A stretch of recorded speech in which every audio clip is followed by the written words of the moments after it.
How you doing, Jab 2016? Who else we got? Rory O'Donnell. Say, Boom Man, you versus LP. I don't know what that means. It sounds like a good thing, I think. Dumbass says, hello everyone, hope all be having an enjoyable evening. And Ordinary Dude says, I'm in, but I'm going to work in a bit. Oh, never mind. Got to pay those bills somehow. John Sullivan says, hi guys, we'll miss the first hour, but we'll keep an eye on the chat. Hope you're all good. Yeah, not doing too bad. Not doing too bad. It's definitely getting colder. Definitely temperatures are dropping. I don't know what it's like for you guys all around the world, but yes, it's very unusual. Very unusual weather at the moment. It's kind of blue skies, and then all of a sudden it's just like cloud and grey. It's not very good at all. Sound is low. Sound is low? Who's saying sound is low? Dutch Jan. Everything's broken.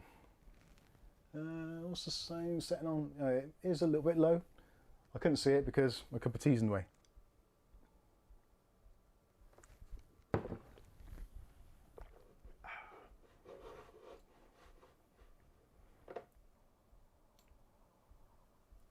try that. Is that a little bit better?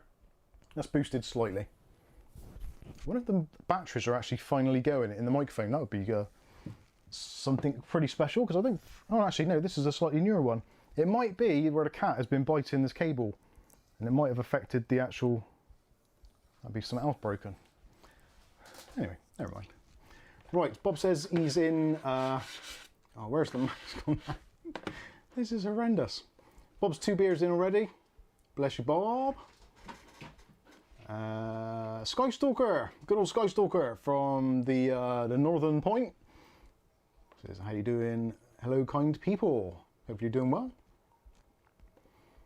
William Bodie says, T0 solid rocket, beer ignition and lift off. Excellent. And there's another super chat come in, but it's not shown on here. I have to scroll down to the bottom. I really must find a more elegant solution for this. Welly Bob, £2, thank you. Says, finally you got a Logitech 305 on the channel. Well, that was actually thanks to Dave Aiken. Someone, one of his friends, I think, got it sent as a replacement. So he's kind of hijacked it so we can take a look at it. I'm actually quite interested to see what that's like. I've not used a Logitech mouse since, gosh, I can't think when the last time I used a Logitech mouse. I know George had one and I briefly used it, but mostly just to try and repair it because it was, yeah, it wasn't great.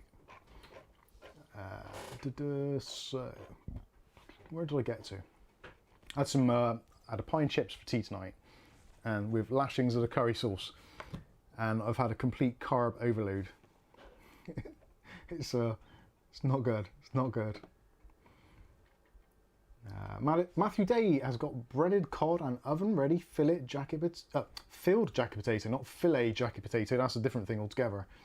Got 2 reduced packs and discovered I prefer my microwave ones. I think I'll throw some extra soft cheese on them. Potatoey goodness. We do like some potatoey goodness. What else we got there? Matthew Day says, on a Belgian bun for dessert. We didn't have any dessert, which is probably a good thing, because I think if I ate anything else, I would literally explode. Oh, the Belgian bun for dessert. I can't eat that since we've left the EU. I think we can still consume European produce, which is lucky, because a lot of the best stuff comes from Europe, to be honest. What we got now? Oh, is it a cat going for the cable? Yeah, sorry. Rickich says, good evening. Who else we got? Dutch Jan, hi hoi, Zuzaman, which means hello all, I believe. Zuzaman means everyone, I think. I should know this, I did German. It wasn't very good, although I did lie on my CVs and job applications saying I was multilingual in 3 to 4 languages. French, German, English. Can't remember what the other one I said. Must have made something up. As we do on our CVs when we slightly embellish our careers. Ugly Bob says, your mic is on, Michael. Hopefully. Ricardo says, this week finally my PC upgraded to Windows 11. No issues till this far. Good thing, good thing. I'm actually, I think I'm becoming quite proficient in Windows 11. I think I'm getting there. It's taken the best part of 4 or 5 months now. But I think now that I'm using it as a daily driver on my editing PC and also the streaming PC, and installing it on more PCs as the week goes on, as we do builds, etc., etc., I do feel that it is becoming slightly more natural, which I didn't think it would. Especially, I've not yet centralized, not decentralized, I suppose you'd say. I haven't decentralized the actual start menu. I've left it where it's supposed to be. And actually, I do think it's actually more productive, because with the mouse being on the far left, or the start button being on the far left or top corners, wherever you put your start thing. I'm assuming that most people keep it in the default configuration on the bottom, but I do know there's probably some of you out there who maybe have your start menu shoved to the left or to the right, or maybe up to the top. From what I can tell, I find it easier to find the start menu because it's only halfway across the screen. And of course, if you're using a multiple monitor setup, it's then only halfway across any of the screens, which is, yeah, I find it easier to have it centralized. It seems more natural because you're looking at a screen. Generally, a screen is going to be in front of you, face on, much like when you're looking at a camera or when you're reading your mobile phone. Everything is generally centralized because that is your point of attention. So having the start menu with all the kind of important stuff or the things you probably want to click on being in that central area kind of makes sense. And I'm kind of slightly wondering if Microsoft will at some point centralize the icons on the desktop. Whether or not there'll be an option to have them all in the middle, and then as you add more, it kind of goes down and then gradually gets wider the more icons you add. I don't know whether I'd like that or not. I think desktop icons would be a lot of a harder switch from being centralized to being kind of off to the middle.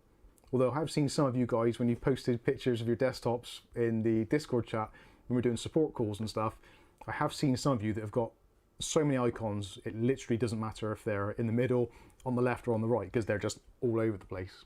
And saying that, some of you have got extremely neat icons, where you've got little bunches in one corner, some in the middle, some over on the bottom. So yeah, I'm not too sure whether that will be a step too far. Although I guess, like most things, potentially you could turn it on and turn it off. Wargame says, green tea makes me pee. Thanks for that. Green tea normally makes me sick or feel sick. Kath's the same. You throw up, don't you, after green tea? Only if Nice on an thought. empty stomach. Otherwise, I will drink it. So I didn't finish saying hello. So Aletta's in the house as well. Jabant1 says hi all. Skystalker says that works. Awesome. John Sullivan, we said. O'Reilly, Ricardo, Dutch Jan. Yep, did all that.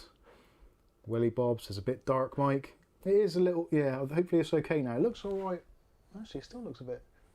I don't know if it's that screen or not. That screen behind me is bloody awful. I hate that screen. That screen is got to be at least... Well, it's an Acer 274, 27-inch, 60 hertz. I guess, judging by the size of the bezels on it got to be at least an inch, if they're a foot. It's okay now, you adjusted it. Yeah, the bezels literally on the all around the outside edge of that monitor are an inch, so I would say it's got to be 10 years old. So the color shift, because it's a VA panel, I think at best. The viewing angle is off, and because I'm down low, because I'm short and also I'm on a stool, it looks darker than what it actually is. So if I get up, yeah, that's brighter. Anyway, I'm digressing, as I do. Who else we got with us? William Bodie says, you got cats, they love mice. They do. We do get brought in presents quite often. No, they mean mice. Oh, of course, yeah. It's been a long week. It's been a long week. It's been traumatic. Who else we got? So, Ugly Bob says, congrats on the kitten. No, Bob is not congrats. Oh, he says, at Angel Churchill, congrats on the kitten. She says thank you. She's just gone into the kitchen actually to make a mess. Ricardo says GTX 600 series this year was the final farewell, and so is the 700 series.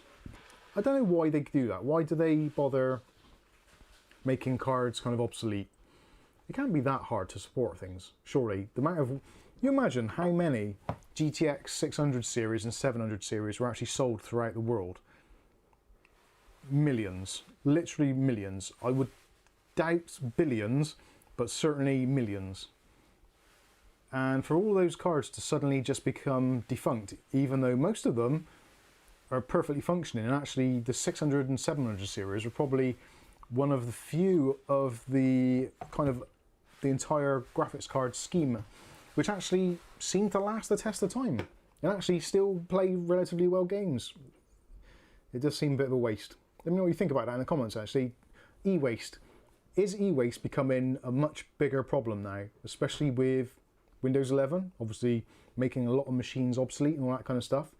It's definitely something to be thinking about. Okay, so yeah, let's write this down.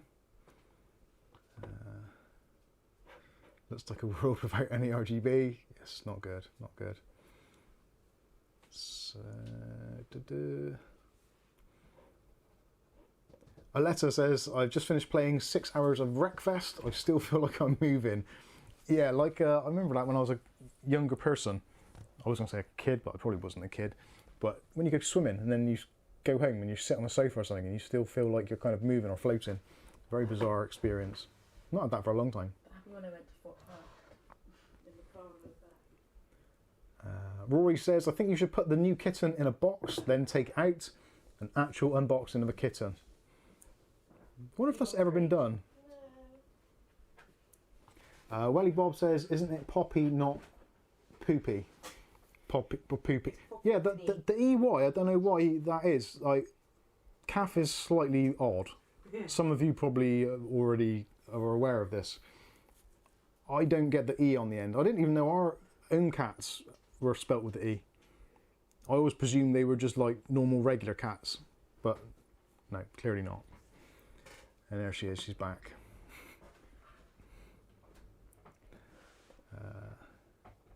Aletta says, Poppy looks like my cat named Alice, named after Alice Cooper. She is very small. Very, very small. Ghost Seller says, Poppy with the E. Yeah, see, I'm just surrounded by lunatics. It's because Daisy and Maisie have an E. It could be IE. Welly Bob says, oh my god, that cat, give it me now.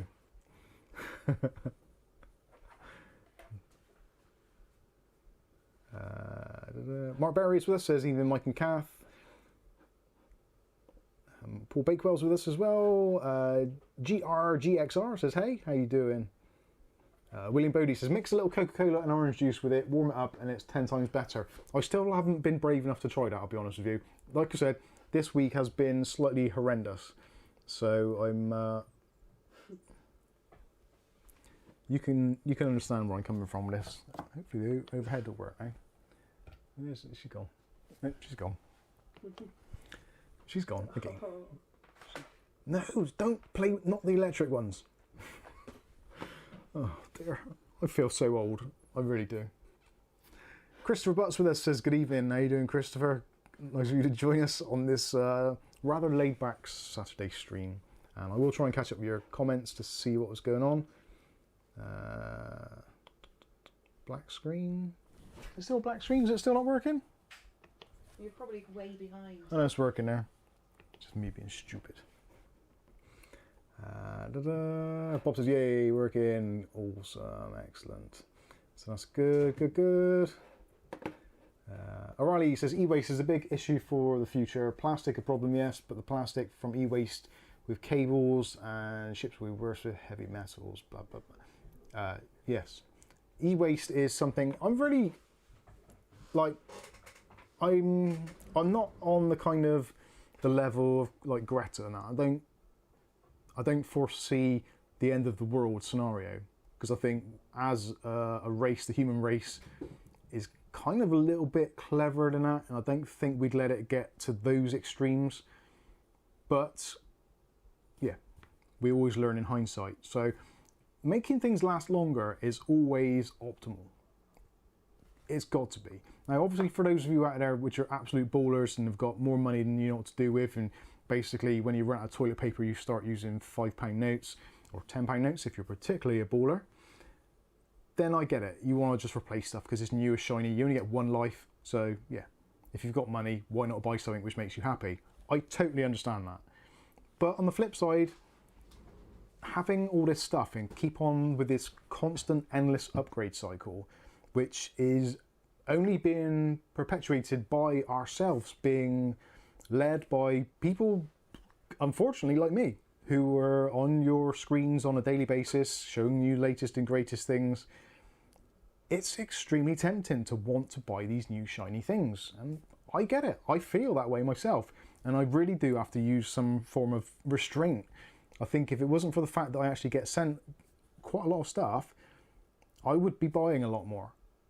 So I'm kind of lucky in that respect. So on the other side of things, where there's things that I don't get sent for things which aren't tech related, which I want, say things for the house, I totally am in the same position. So I see things on the internet, I watch a video on loft conversions, for instance, which I've seen a few of recently because we're having a loft hatch put in, and it's got me thinking, and then I'm thinking, how many windows do I need? Do I need extra windows? Do I need extra rafters, timbers, joists, etc, etc, etc? Then you start thinking about electrics, bathrooms, and yeah, it just all gets out of control. So it's super, super easy. And because of things that are out of our control, such as obsolescence, planned obsolescence with graphics cards, or maybe in terms of building regulations, if you're doing a loft conversion, you may have perfectly suitable joists in there, but because they don't meet the standards, you've got to rip it all out and start again. Same with insulation. If your insulation is only 500mm and it needs to be 750mm, you've got to rip it all out and start all over again, which again is creating a load of waste. Now, some of it is probably recyclable. Yes, I get that. Same with graphics card, the plastic's essentially recyclable. Some of the metals will be, etc, etc. So it's not an entirely wasted product in terms of when you're upgrading. But it just seems that all these things we're kind of just being pushed into doing all the time. By companies, by legislation. Typical one is, this is going to be a little bit political, I do apologise, but there is a method to my madness. Now, in the United Kingdom, we've got this, well, in fact, it doesn't really matter which side of the coin you're on, they're all lunatics. But at the moment, we've got, oh, hello, kitten. We've got Boris Johnson about to tell everyone that they want to ban gas central heating in 10 years, roughly. Or no new boilers installed after 10 years. So something along those lines. So they're giving people a £5,000 grant in order to get these kind of heating systems, which either pull heat out of the fresh air, or you bury them in the ground and they pump the heat from the ground to the earth. Which, yes, it kind of works, but you still got to buy all the materials to do it. You've got to get a digger in to dig out your garden to get a 30-metre drop hole. Then you've got to have a motor running all the time to circulate the water around it, this all stuff. So you're probably easier just to use a combi boiler, which are generally pretty efficient. But because it's the latest and greatest, or some bright idea somewhere, or someone's been overly persuasive and said, no, this is really what we should be doing, we all going to end up having to do it because someone's decision. And the same probably happened with our lovely GTX 660, where somebody in NVIDIA thought, well, actually, we haven't sold these for nearly 10 years now, so probably we shouldn't really support it. There's no real reason, because obviously most hardware is backwards compatible in terms of hardware and software. There's going to be patches or ways of programming which will allow it to work. So it's not physically defunct. There's no real reason to actually get rid of it, other than somebody somewhere thinks it's a good idea from a marketing stand, which absolutely sucks. Thank you, Tristan. So yes, that is where I stand on it. I understand that upgrading and stuff is nice and we want to do it, and then if you pass on your parts to somebody else, another family member, or you give the PC to someone else, or you sell it on Facebook Marketplace, eBay, whatever, and it gets reused, that's fantastic. It's not being thrown in the skip or in the bin. Absolutely brilliant. But when they categorically come out and say that you have a working product, but even though it works, you cannot use it for whatever reason, I think those people are actually worse than like the mega polluters, because they're essentially creating a problem. And especially being with Nvidia claiming to be a green company using all this energy efficiency and this, that and the other, claiming to be on the list of companies which are doing their bit to help the environment. Clearly they're not, if they're making a fully working card obsolete.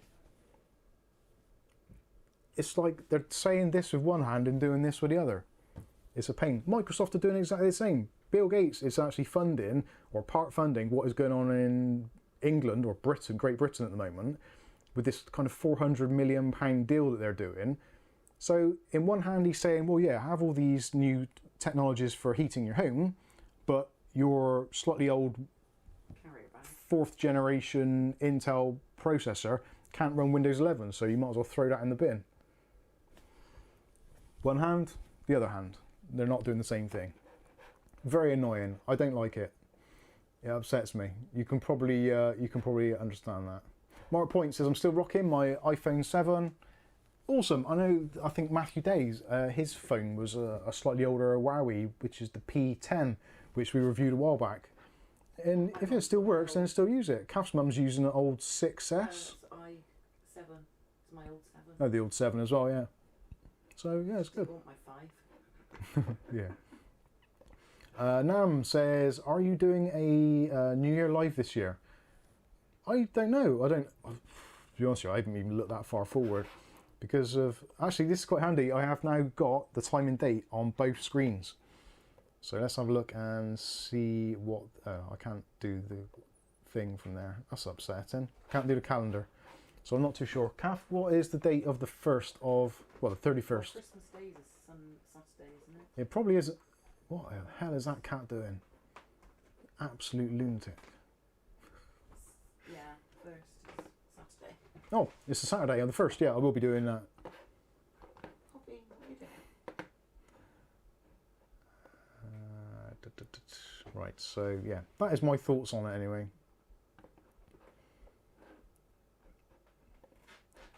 Hatu says, once had a cat called Magic. He made dogs disappear. Don't ask me meow. Don't ask me. Don't ask meow. That's good. Dutch Jan says, a few thousand years, then man is gone and the world will be all right. Yeah, that is yeah. We don't look after things, do we? Paul Bakewell says, is Mike's unboxing moving into the roof? Now, that is kind of where we. It's a tricky one. We're having the roof redone. We're having the roof redone because it's a 100-year-old house and the roof has never been replaced and it is leaking in various places, as some of you may already know. So this is kind of like the ideal opportunity. If we're having the roof done anyway, the scaffolding's going to be up, so there's going to be no kind of real additional costs in terms of scaffolding. Obviously the roof, if it's coming off, then it's got access to all the stuff. So if you want to put new rafters, joists, girders, whatever in, then kind of this is the time to make it more cost effective. Whether or not YouTube as an entity will still be going in a few years' time is always something which is kind of at the back of my mind. And kind of the reason we do this, obviously we do it to earn a living, which is helpful, but we also do it because we enjoy it.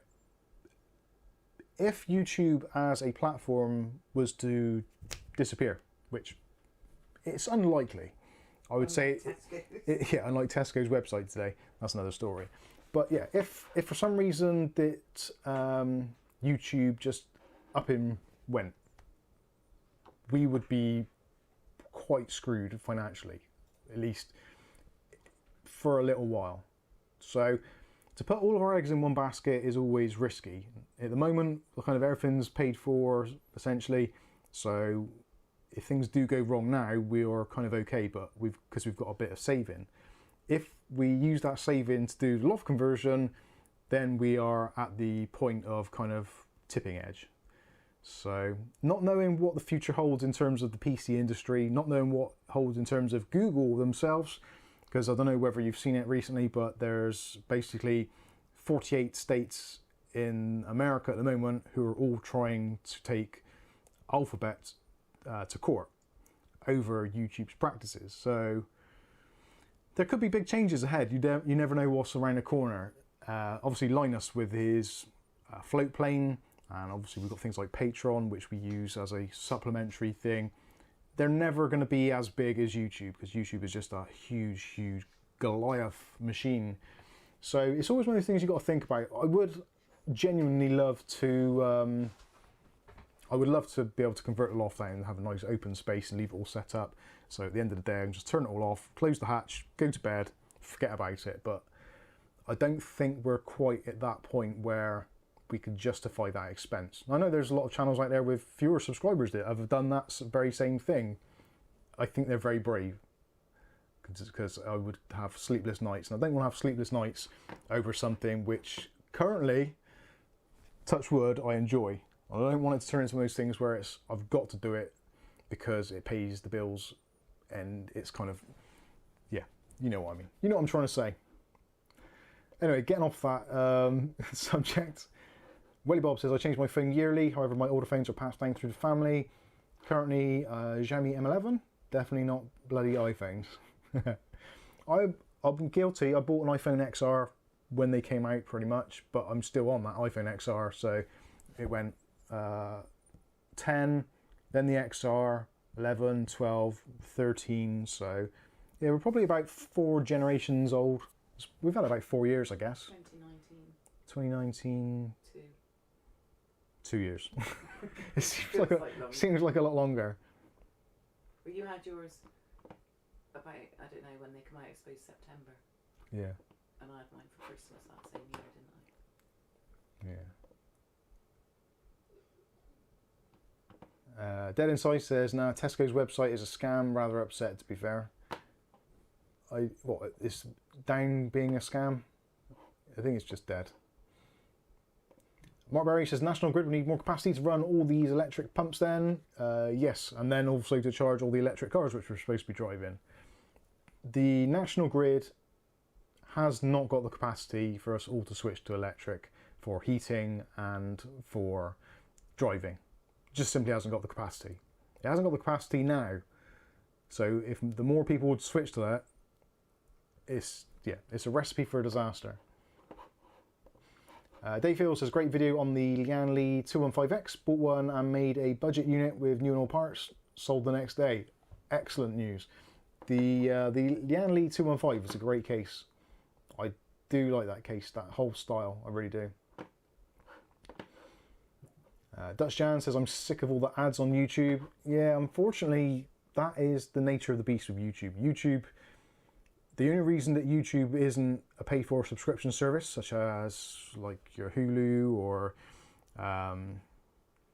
Prime Video, all that kind of stuff, Netflix obviously, is because it's supported by, you are the payment effectively. They show you ads, they get paid for it, you consume the ads, and this all part of that rigmarole, unfortunately. Mark Berry says, get yourself an ad blocker like I've got. Fred Brown says, like number 22. Nice one, thank you very much. Ashley Strachan says, thought I'd help out with the subs. Got my daughter here for the weekend on her laptop watching you, or watching me watching you, watching the kitten. Thank you very much. Thanks, Ashley. She's put herself to bed now. She has put herself to bed. She's actually pretty good like that. David Williams says, or YouTube Premium. Yeah, that is an option. It's very weird how YouTube is kind of going. I don't know. They're almost kind of not pressurizing, but they're almost kind of saying, right, you need to be doing shorts. It seems to be getting message after message after message, and a lot of kind of subliminal things. You should be doing shorts. You should be doing shorts. You should be doing members. From what I can gather, the desire or the consumption of YouTube Shorts, the content is way outstripped by the amount of viewers. So because there's not enough Shorts content, the viewers somehow are being left out. I don't know how they work that demographic out or how they kind of quantify that. But because of the whole TikTok thing and Facebook and all that, because you get all that sort of stuff, and I'm sure Instagram and all those others do it. I don't know, I don't use Instagram or Twitter or anything like that now. But because everyone's kind of fixated on this very short kind of dopamine hit for these fast videos and humorous videos and cat videos, I guess, YouTube wants to get in on the act. So they want to have their shorts and they want to have their long format content.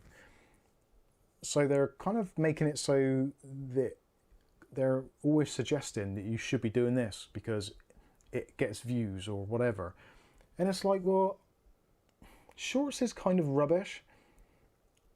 I don't like it on other formats like TikTok, which I don't use. Instagram videos, I never really enjoyed those. And I used to always get sick of people coming up to me, flicking their phones, going, oh, look at this. This man's got a traffic cone up his ass. I was like, great, fantastic. I'm glad you appreciate that sort of content. But come on, like, how many of those videos can you watch before you just want to shoot yourself? It's horrendous. It's very, very... I understand why it's done, because there's probably kids somewhere all in the school playground going, look at this, sharing it, and then obviously that gets more views, etc., and it all goes towards statistics. But I just don't like that kind of content. It's, yeah, I don't know. Welly Bob says, shorts is solely based on views, not the actual content of shitty short. It is, I've done a couple of shorts, which... For me, the shorts I've done have been literally like taking a picture. Oh, there's some RGB lights. What do you think? It's one of those things which I would have probably just taken a still shot of and posted it on the community forum. But I know there's a stronger chance that if I do it as a short, YouTube's going to push it to more people. So you might actually see something you like and think, oh, I'll go and see Mike's channel because he'll be reviewing that at some point. Which kind of makes sense. Halo watches you on Odyssey. Oh, excellent. That's the way to get round. Who said that? Halo? Palo. Paolo says, I watch you on Odyssey, Mike. Thank you very much. I like Odyssey as a platform. I think it's quite good. It's a shame it's not able to be kind of monetized there, but anyway. Dave Price says, I like the monkeys on TikTok. Okay. Kenny D says, YouTube Shorts is definitely for a younger generation. Yeah, it's... yeah, Jazz says there, Vine and TikTok started it. Facebook had it. Or has it, Instagram has it, YouTube has it, everyone trying to copy Vine. Yeah, it's always, people will always do that. I guess TikTok is the one which has really taken off and kind of caught the imagination of so many people because of obviously massive in China. And yeah, if they can do it there, then they want to replicate it everywhere else. I personally don't particularly like it. Some of it's fine. If you could go into shorts and type in something that you actually wanted to actually watch, I think that would make more sense.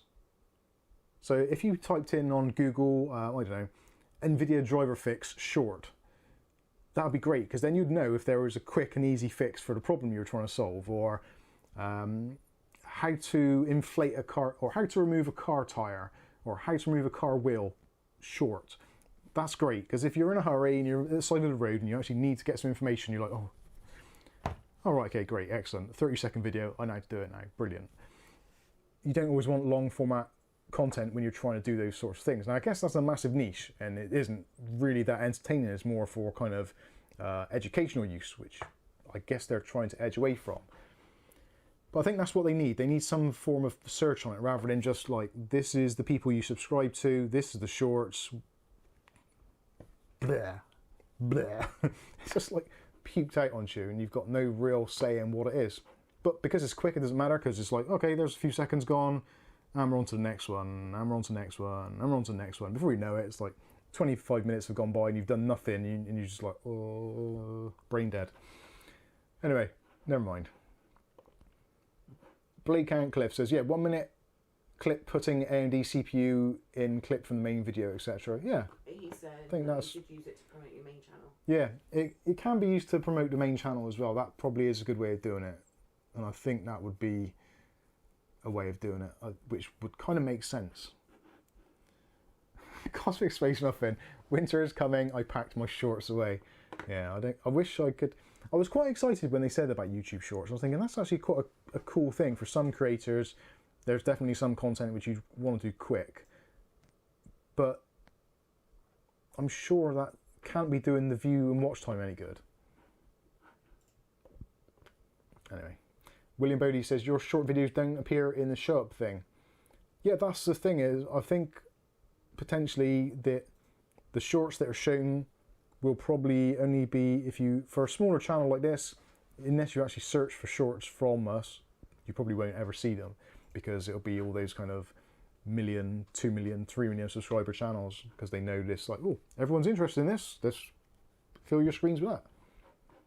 Anyway, Ivo says, I love your videos. Thank you very much. Bought creative speakers after watching your review in 2020 and updated correctly my Boss by Flash 2.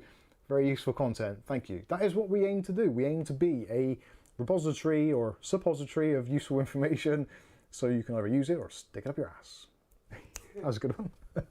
Yeah, that's what we try and do. It's just loads of helpful videos.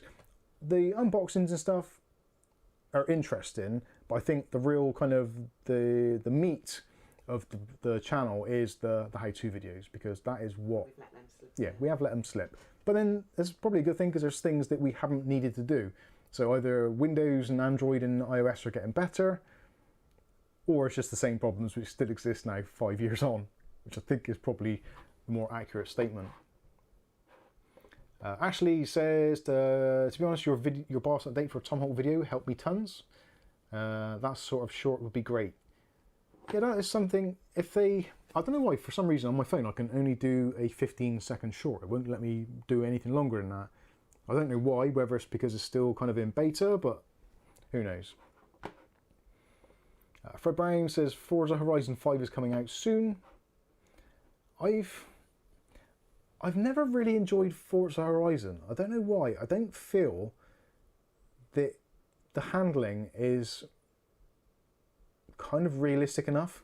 It's a little bit too arcadey for me, I think. I'll probably need to try it again. Aletta says, I usually watch YouTube videos between 5 to 30 minutes. Shorts are a waste of time. Scroll too far. Where did I go? No, it's gone to, I think I've got, oh yeah. Other than this stream puts me to sleep. Oh, anything longer than 30 minutes other than this stream puts me to sleep. Yeah, I kind of know where you're coming from with that. I'll be honest with you, some of the longer format stuff, this is going to sound disrespectful, and I don't mean it in that way at all, but it is what it is. Hardware Unboxed and Gamers Nexus, they're excellent channels, and they go into such massive depth on what they do. But I find that it gets to a point where they've gone into so much depth that I'm kind of like, towards the end of the video, I'm either fast forwarding or skipping to the end to find out the conclusion. Because ultimately with a lot of things, especially if it's a review, a couple of bar charts would be enough, and at the end just like, this is the condensed conclusion. Now, I'll be completely honest, I know only too well that I am extremely guilty of the same thing when I do unboxings of cases and stuff, and I quite often go into a lot more depth. Probably too much depth, to be fair, but I feel that in those instances it's useful, because it's otherwise there's questions that people are going to ask. They would feel the same. They probably would feel the same at Hardware Unboxed and Gamers Nexus, because they probably get a lot more questions than us, that's for sure. But I think some of it as well, they do labour on a little bit too much. But then you answer all the questions as well. Yeah. Yeah, I do answer pretty much every single YouTube question, so if there's something I haven't covered in the video, then I should be able to cover it in the questions and answers. So yes, there is that to it. Anyway, moving on. Rick H says I get them all the time. Well, that's good. Jan 2016 says I can't watch more than 3 minutes of a longer type video. I don't know why, I just prefer shorter videos. I think it's, to some extent, it's a very much a generational thing, because probably anyone in their maybe late 20s right up to the kind of well, yeah, end of life, if you're younger than 25 to 27, I would guess, you've been brought up in very much the environment where everything has been fast everything. So you've got fast food, fast forward on stuff, you know what I mean. Basically everything has been rushed, hurried. You've had 24/7 news, which has also increased life kind of cycles and made things all fast. So back in the day, people would work 9 till 5. If there was a new story that was breaking, you wouldn't hear about it until the paper came out the next day. That's just the way things work. People worked overnight, shift work, etc. So some things you did, but now we're on this constant 24/7 news cycle, and because there's so much going on and so much information being pumped out into us from YouTube, Google, your mobile phone, the radio, the person next to you on the bus, the person you sit by at work, all that kind of stuff. There's just so much information, you don't have time to take it all in. So we all take these little sound bites, and you can, that's quite often what we do. We just flick through things like, oh, yeah, that happened, that happened, that happened. We very rarely dig deeper than maybe the headline or maybe the first paragraph. That is the society, or that is the way we are becoming. We don't have time to do it all. We do want to have some time for our own social interactions and relaxation and sleeping and eating and all that kind of stuff. So everything is like on a really super fast forward pace. For the older people that are watching, you'll understand this entirely. When videos came out in the beginning, you couldn't fast forward a video. And the same for an LP or a cassette tape. Cassette tapes, not so much. But certainly a record. If you wanted to go to the next song on a record, you literally had to walk over to the record player, lift the needle up, and move it to the right place on the record. So we got into a point where if you put on an album, you wouldn't just listen to the 3 or 4 best tracks. You'd listen to the whole album, because you just put it on the start, go away, sit down, enjoy your music, and wait till the very end. So you'd hear all of the stuff. And I guess what I'm trying to say is that we've been brought up like that. So we didn't have fast forward on a lot of things, rewind probably a little bit in some cases, but you know what I'm saying? We were used to longer format stuff. We were very used to going to the cinema or sitting down and watching a movie. Some of us, if you're old enough to remember, you would watch on ITV, you'd watch the evening movie, the 9 o'clock movie. It would get to 10 o'clock, you'd then have the 10 o'clock news in the middle of it, and then the movie would continue after the news.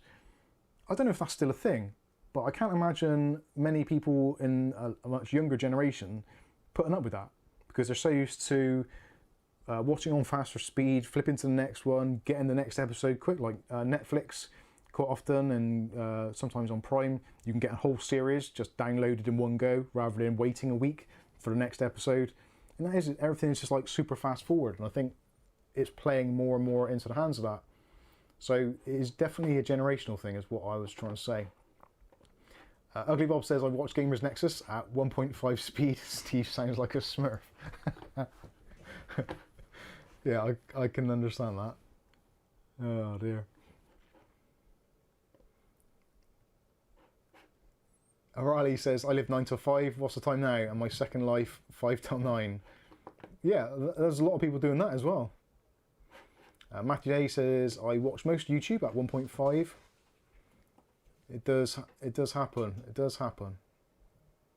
I think I've done, did they do a 2.0? Or is that in Odyssey? I think you do it in Odyssey. I've done that. There's Bob with a fiver saying, we only have 3 TV channels, no German ketchup, and a white dot at the end of a night's TV viewing, etc. Get off my lawn, you bloody kids, lol. And a girl with blackboard. That was it, yeah. I watched more of that girl with the blackboard than I did programmes. We probably did see more on, was it BBC that had the girl? One of the channels, the test card they had at the end was a girl with a chalkboard with like a Humpty Dumpty thing, and a ragdoll, wasn't it? like a ragdoll thing.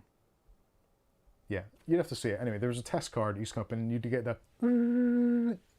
So you knew there was something going on there. But at one point they did actually add music to that as well, I think, for a bit. And then it went to the bit, which is basically what woke most of us up to turn the TV off, because we'd been indulging in alcohol or other substances and fallen asleep. And then all of a sudden the test card would come on, you're like, oh God, time to go to bed, I feel sick. Room's spinning. Anyway, there we go. Rosen213 says Flight Simulator 2020 had a big update this week. Do you play it, Mike? I have done, but because I've updated both of my systems to Windows 11, I'm very much of the opinion that I don't want to pollute my system with Windows gaming. Xbox games, Game Pass, all that stuff is horrendous. It really is. I'm actually almost tempted, even though I've paid good money to buy that on discs. I'm tempted to, actually no, even if I buy it through Steam, I've still got to install that other stuff. I don't know. I'm hesitant, I'll be honest with you. I am very hesitant to reinstall it. I do want to play it because I do enjoy it and it's very good, but yes, I'm not entirely sure. I should do, really. Oh, Welly Bob says he remembers schools and colleges early morning TV and they'd wheel that TV out, wouldn't they? Did all schools have the same TV? He probably did. The wooden box. Mr. Hantech says, Mike, is there a way I could donate PC parts to the channel as they are not needed? Yeah, well, you can contact me. The email address is down there at the bottom. Just send us an email and we can work something out. Alternatively, you can join the Discord and talk about it on there. Yeah, we can do all that kind of stuff. And yes, you may well get to see your old products on the channel. That's what Ugly Bob says. Yes, she was playing noughts and crosses on a chalkboard. That's right.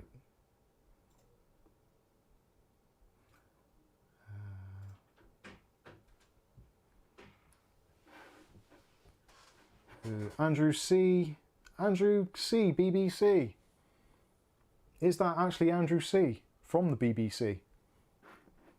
I wonder if it is. I did, well, so Kath and I did both know an Andrew C. from the BBC. She's like, Andy. Yeah. What was, I can't remember what his surname was. I'm not going to say it. I know you're not. That's why I'm thinking out loud. I can't say it. He might say it himself. Carl the Jackal says, hi Mike and Kath, how you doing? Carl K says, hi Kath. Doesn't say anything to me. He has already said that. Dear. Ashley says, anyone with AMD noticed slowdown with Windows 11? Had so many problems running games, I rolled back and not one issue with the same software. Yeah, that is actually, I have done the update on my own video editing system, and the only thing I've actually found is, for some reason, Adobe Premiere has actually got worse, which I didn't think was possible. It doesn't seem worse in terms of performance, but it just seems more glitchy now, which is very odd. I did downgrade the graphics driver as part of the update process, because essentially, for those of you who don't know, if you've got an AMD system, you're running Windows 11, there was a patch, I can't think of the KB article number, but I'm sure it's easy to find. Just if you click on update, it'll show you it anyway. But it was a two-pronged attack, so you had to do that update, then you had to do your chipset drivers, and then after a reset or reboot, you then offered, I think, the .NET update or roll-up. So it's kind of like 2/3. The .NET you might not need to use, but some do, some don't. Anyway, James Miscellaneous says, anyone feel that Mike's mic is lower than usual? It might be. Is it plugged in properly on the side, Gav? Sorry, we will investigate this. Yeah. Is it alright? What's the levels like showing on the screen? Are they alright or are they disappeared now? Is it okay? Same. About usual? Yeah. Okay.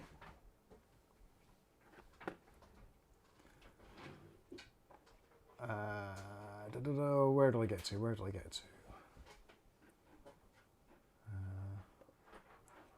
John Sullivan says, is it BBC has in big bouncy castles? No, and sadly it is in the bullshit Broadcasting Corporation.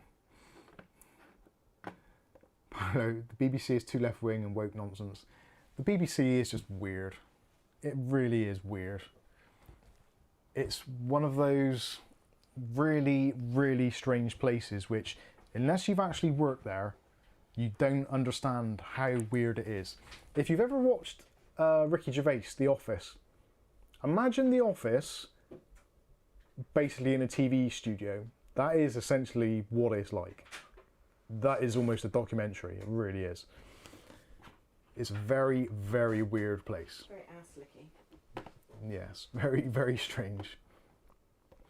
Mr. Antic says, okay, awesome, I'm on the Discord, funny enough, and it's the B450 Aorus Elite you reviewed recently. I'll message. Oh, thanks, dude. Dave Price says, AMD has the fix. Yes, they do. There is, well, it seems to be a fix. I don't know.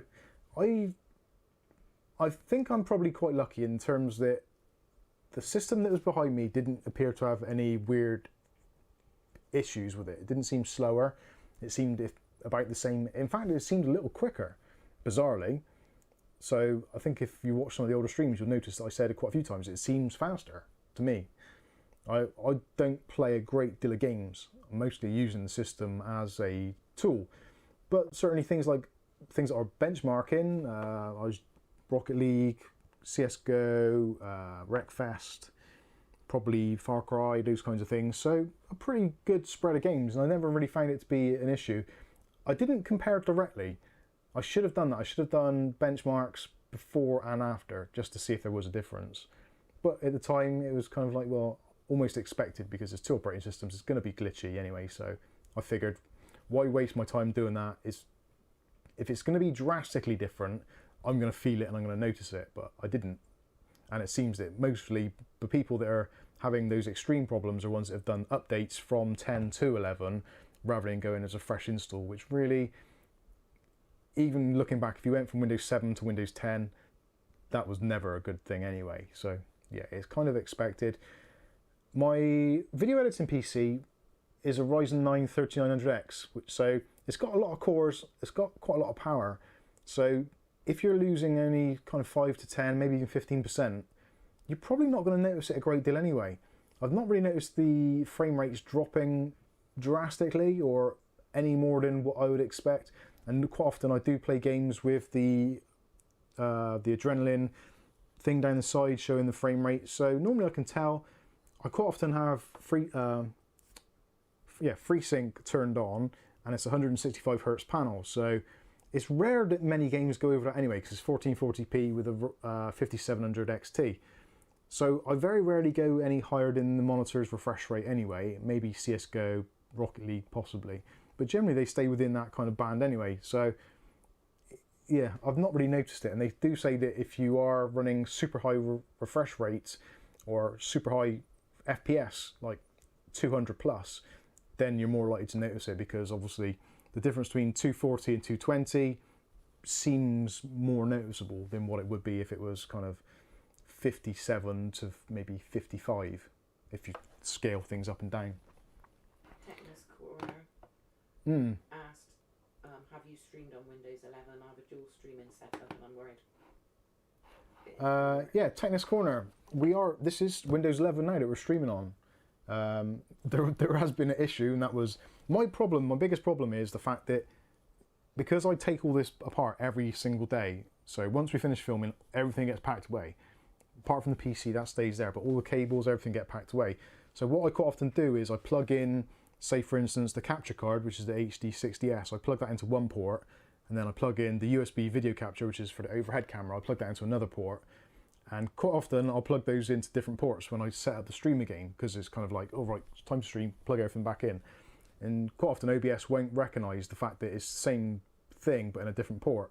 So yeah, sometimes there's issues with that, as we saw at the start of the stream where the overhead camera just wouldn't pick it up. So I had to physically unplug it, plug it back in, reselect it in OBS, and it was absolutely fine. In terms of in terms of reliability and stream quality, I don't know, you tell me. Is it like the refresh rates? We should be going out at 30 frames per second, so there should be a little bit of motion blur if I do that. Shouldn't be too much. Although saying that, I am a complete rookie when it comes to cables, not cables, when it comes to setting up the camera, its ISO settings and all that stuff. I just fudge it, but hopefully it works okay. Welly Bob says fresh install was best, with some downsides obviously. Yeah, it's a pain in the backside, but I think for most people doing the fresh install, I'm still going to have to do that with my main PC, because I had Windows 10, it got really flaky. I reinstalled Windows 10, then updated to Windows 11 very shortly after, which is probably not ideal. And there has been a few quirks. I still can't get Far Cry 6 to play a game for an extended period and then exit and save the desktop. I always get a black screen and the system is just dead, completely dead. And weirdly, it seems that the crash happens way before the game is finished. So the system is crashed in the background. It's almost like Far Cry 6 is running in like a separate subsystem, and I can play on it for like 2 or 3 hours, carrying on after the system has crashed. And I'm thinking, I haven't read the Discord for a while, so I'll try and Alt-Tab out of the game, and yeah, it's just completely dead. Press the number lock, nothing. Absolutely dead system. yet the game still works and saves my progress. So there's some weird stuff going on there. I really can't get to the bottom of that.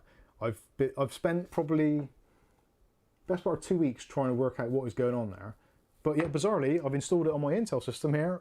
I did that yesterday, and it works absolutely fine. And it tabs out, I can alt tab, I can come out of the game, no crashing whatsoever. So yeah, Windows 11 and Intel, nice. Although saying that, Far Cry did do it with Windows 10 as well, which is why I upgraded to Windows 11.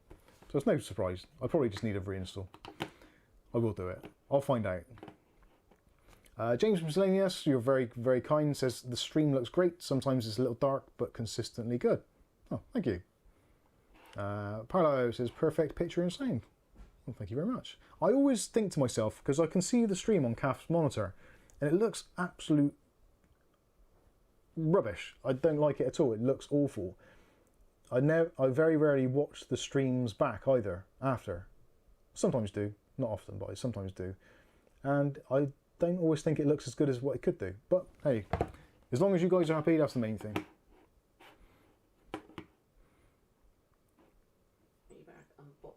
Yeah, I should unbox some things actually, because I'm chatting away like some kind of lunatic.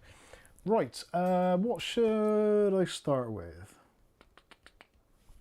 Any thoughts? Let me know in the comments. What do you want to have a look at first of all? Because we did say we're going to do some unboxing, and it seems that I'll only get into trouble from the viewers if I don't actually unbox something.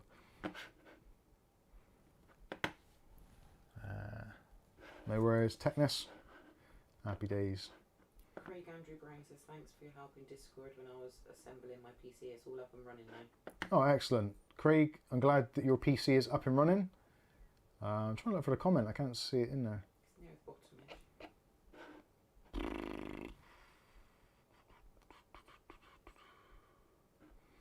bottom. Welly Bob says, my Windows 10 gaming system today has decided that Game Pass feature will no longer work. Try everything, only solution, fresh install. May as well use Windows 11. Sneaky Microsoft tactics, maybe. You never know. James Brock, how you doing, James? Says, agree with James Miscellaneous, looking good. Well, thank you. That's good. Dino says, Mike, it's not too much stuff around you. It could be. That is part of it, I think. There's way too much. We are still waiting, like I said, to get the loft hatch put in, so at least we can open up the loft and put some of the boxes in.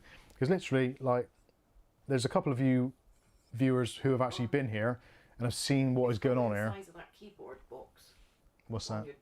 The loft hatch size. Yeah, at the moment the loft hatch is literally the size of a 10 keyless keyboard, or even this keyboard box actually. Yeah, it is literally, that is the same size as our loft hatch. Yeah, I'm glad you said that, because I would have smashed that. So if you imagine that there, that is what our loft hatch is currently like. And Mike can fit in it. I can get up there, but it's not convenient. And if I had any kind of industrial injury whilst up there, you'd never get me back out without taking the roof out. It would be like a something off Jerry Springer, it really would. Anyway, you didn't want to know about me.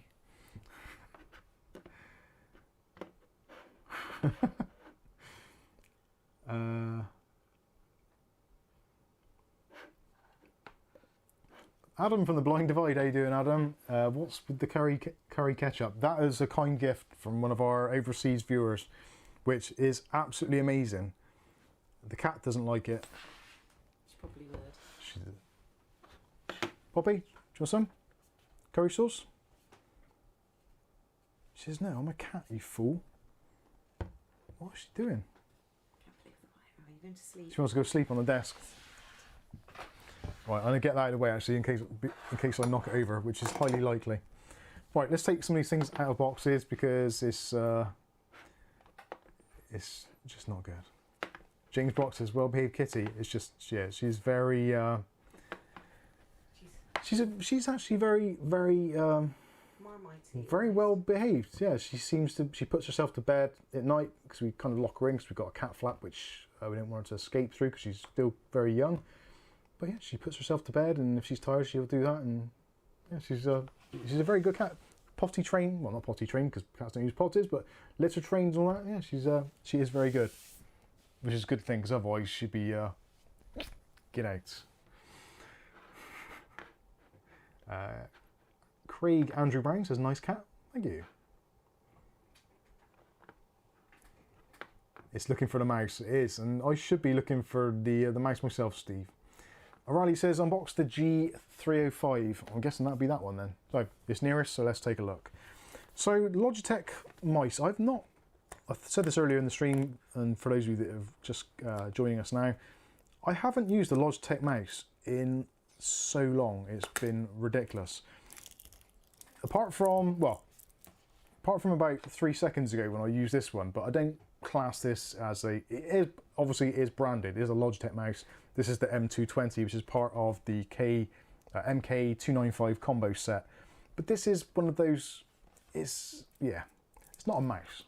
It is technically a mouse because it mouses, but it's not a mouse. You know what I'm trying to say. It's not what a lot of people would want to use as a daily driver. Obviously, there's going to be some of you watching this who've got the MK295 because I did the review, and this is how you found the channel, and you're like, oh, he's using my mouse. So I don't use it all the day. And there's obviously reasons, because it's wireless for a start, and it's a cheap wireless mouse. I'm digging deep here. Let's start this. Right. So G305 Lightspeed technology, wireless gaming mouse, Logitech. Trying to see if it says it's carbon neutral. How they can say that, I do not know. It's actually even got the carbon rating on the side, so it's 8.76 kilograms of CO2 squared were used making this particular mouse. How they work that out, I will never know. That sounds like the kind of bullshit that I used to say at the BBC. And they say, what's your recycling rates like? Oh, we've got 4 skips, 3 of which we use for recycling. One of them has some recycling. So we recycle about 80%. Okay, 80%, sounds good. We'll write that down. Oh dear.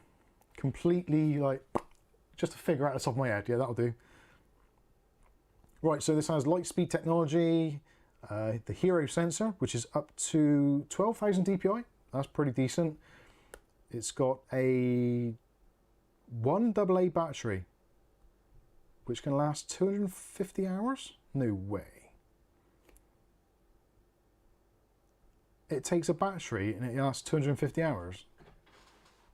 That's impressive. Let's have a look at this thing. I'm moderately impressed. Adam from the Blind Divide says, I remember all that made up recycling nonsense.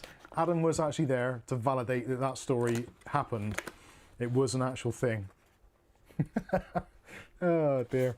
It was good. It was good. Right, let's do the overhead so you can see what's going on here. Hopefully you can. Actually, let's zoom that in a little bit because that's going to be a bit small otherwise, isn't it? Is that still moderately in focus? Yeah, that'll do. Okay, so there's the box, there's the packaging, Lightspeed, etc., etc. Finger mouse was finger bob one there. Finger bob.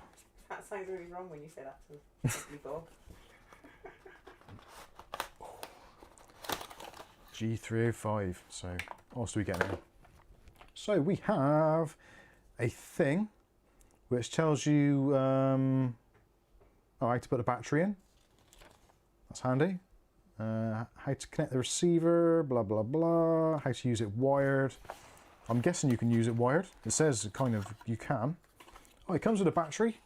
So there's the oh, not for retail sale. That's a bit nasty, isn't it? Dave Aitken, in case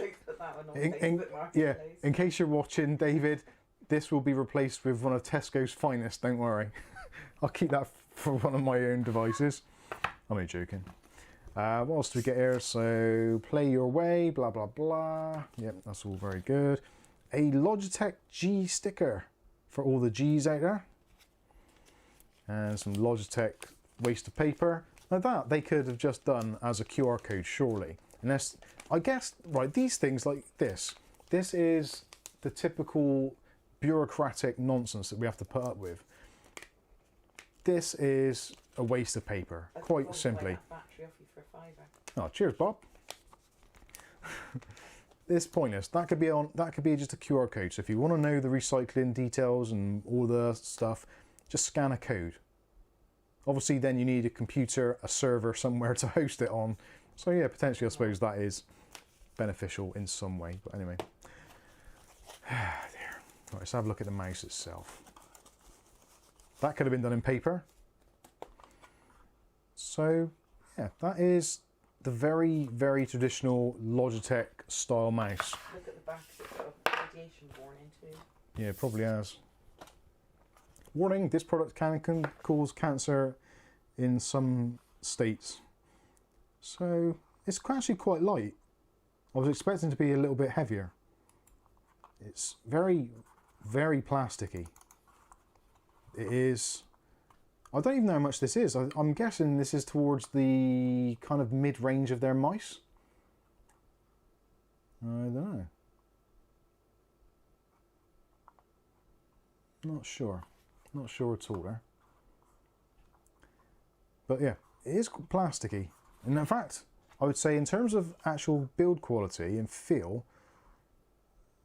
this one actually feels like it's better made. From initial thing, it just feels too light. And the plastic isn't a particularly nice plastic. Anyway. So, PTFE feet in the four corners, which you'd expect. Got an off button there as well, which is always nice to see rather than it just going to sleep when it feels like it. The additional stabilizer on the back is nice, and a stabilizer in the middle as well around the sensor. Often I find with mice they're not flat, which is a problem for me because they rattle. So say for instance this one here, you've got 2 feet on the front, 1 on the back. So yeah, there, if you try and wiggle it, there is a little bit of wiggle if you push it off axis, but in normal use it's going to be fine, but there is a little bit of a tendency for it to wiggle. Some do it more than others, whereas this, I don't know, let's have a look. No, that does actually sit very nicely, and even trying to give it some sideways movement, it doesn't want to roll over. So that's good. That is a good sign. I do like that. So yeah, Logitech Hero sensor on the bottom, so 1200 DPI. That's obviously going to be changeable in Windows, etc. 2 clicky mouse buttons on the side, and they're in really nice position. The switches actually are really nice. Okay, that has got a very typical Logitech sound to it, I think. I know, I'm trying to do it on the other mouse, but it's got silent switches. I am stupid. Don't listen to me. So yeah, nice switches, that's all good. Might even be the same switches all round.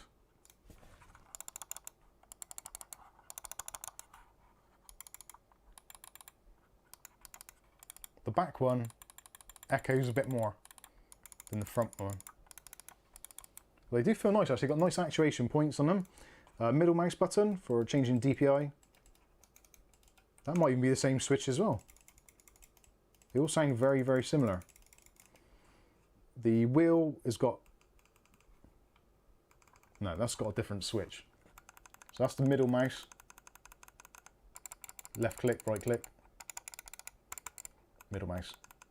Yeah, it's a bit more of a muted click to it, so it's definitely a different switch. Probably one of their own sensors in there as well, and the encoder for the wheel. But the wheel is actually really nice. It's got a very nice sort of rubberized grip on there, and the indentations for the scrolling are really precise, but not hard to push. But enough to make it so you're not going to do accidentals. That's nice. That is actually... Yeah, and the side buttons are neat, quite easy to press. Oh, it looks a bit like what? one of those rubber mice they have in IKEA with their...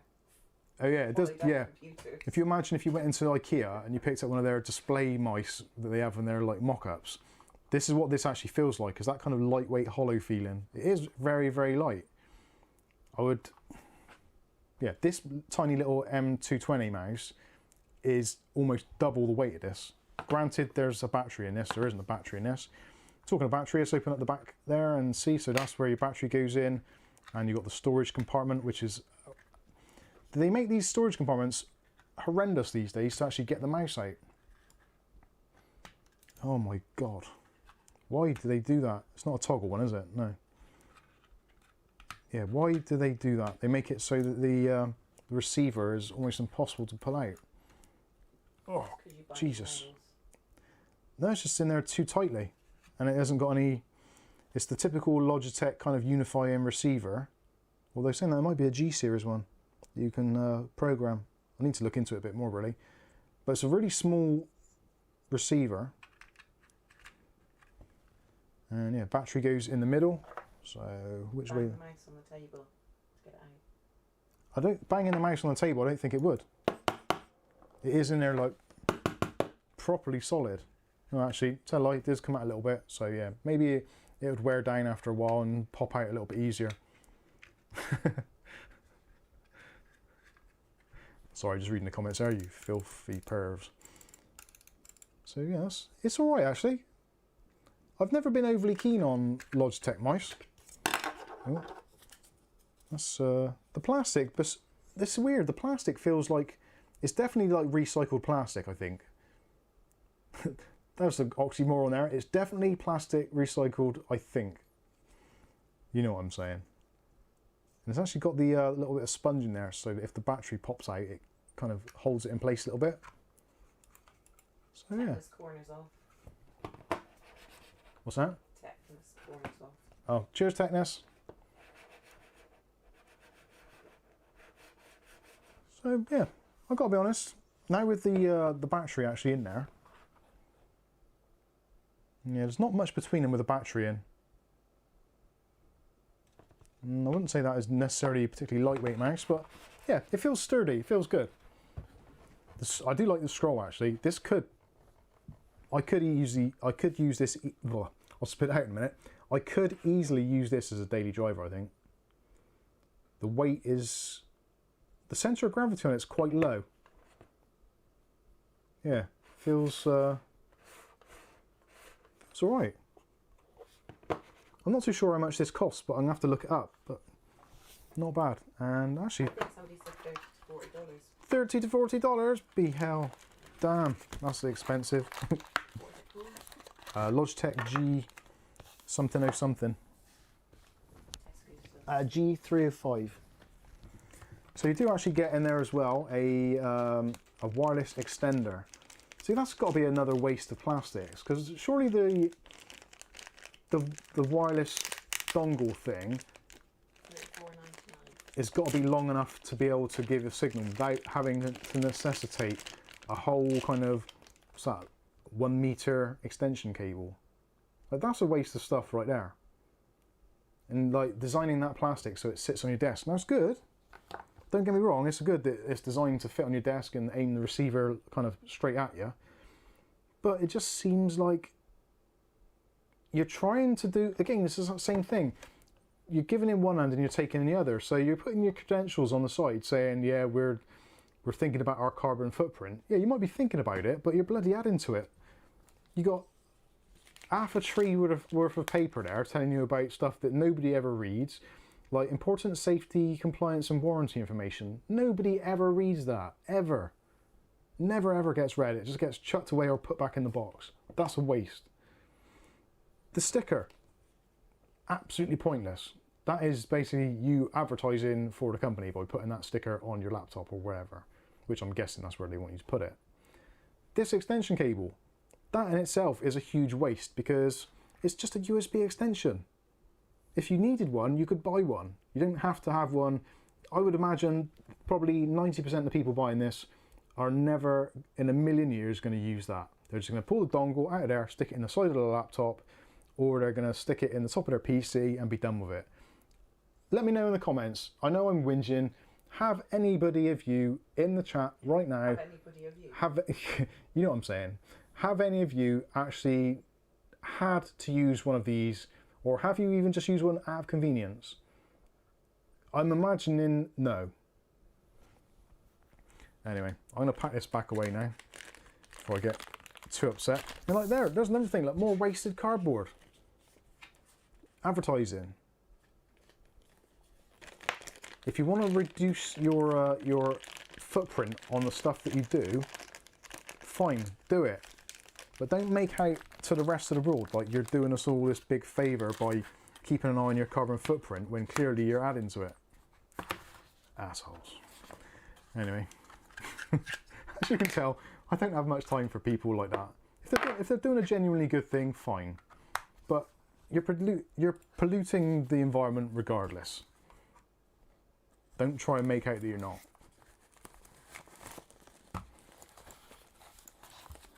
Plastic bag. William Bodie, you know, this is one of those crappy plastic bags that they put it in. They could have used a paper one if they're that upset about it all. Paper would be just as good in this particular instance. Cardboard. Yeah. O'Reilly says, I have a few G-Series products and stickers and not applied the stickers. Good. Andrew C says, yes, for the Wi-Fi dongly thing. Now, for the Wi-Fi dongly thing, yes, I can understand it. For some people, it's going to be one of those things that you have to use because, yeah, there's no other way of getting a signal. Or your signal's not great if you're using it for a media center.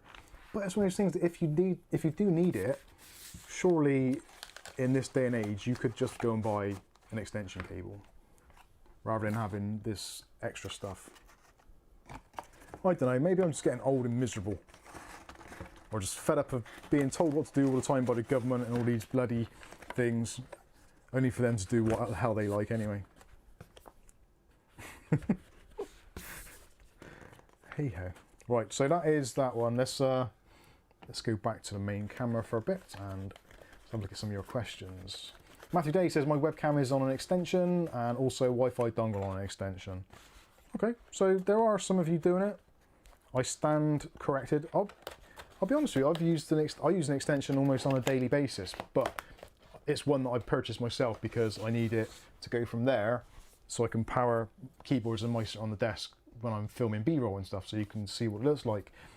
I wouldn't expect them... You didn't put the escape carbon back in the box. Oh, sorry, I got to put the carbon back in the box as well. Yep, that's right, it's just air. Thanks for the heads up, Bugs. Ah, dear Lord. James Messina says, James Brock, you're free to do as you wish, at least for now, at least in the Soviet states of America. Yes, yeah, probably shouldn't go down that route too much.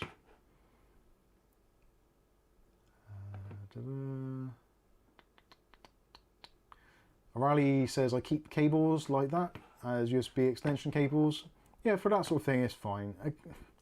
I guess I'm just being picky, but I always do that. If a company says specifically, we are this, we are doing this, and then they do something else which kind of is the entire opposite, which is what happens all the time. Normally, any company which is making a massive, massive thing about we are doing this, they're doing the exact opposite. That is generally the case in most things, especially advertising.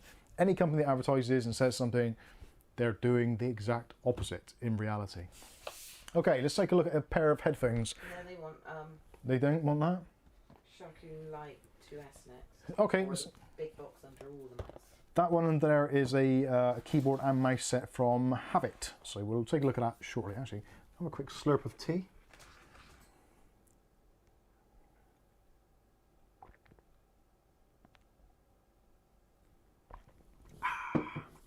Lovely, lovely.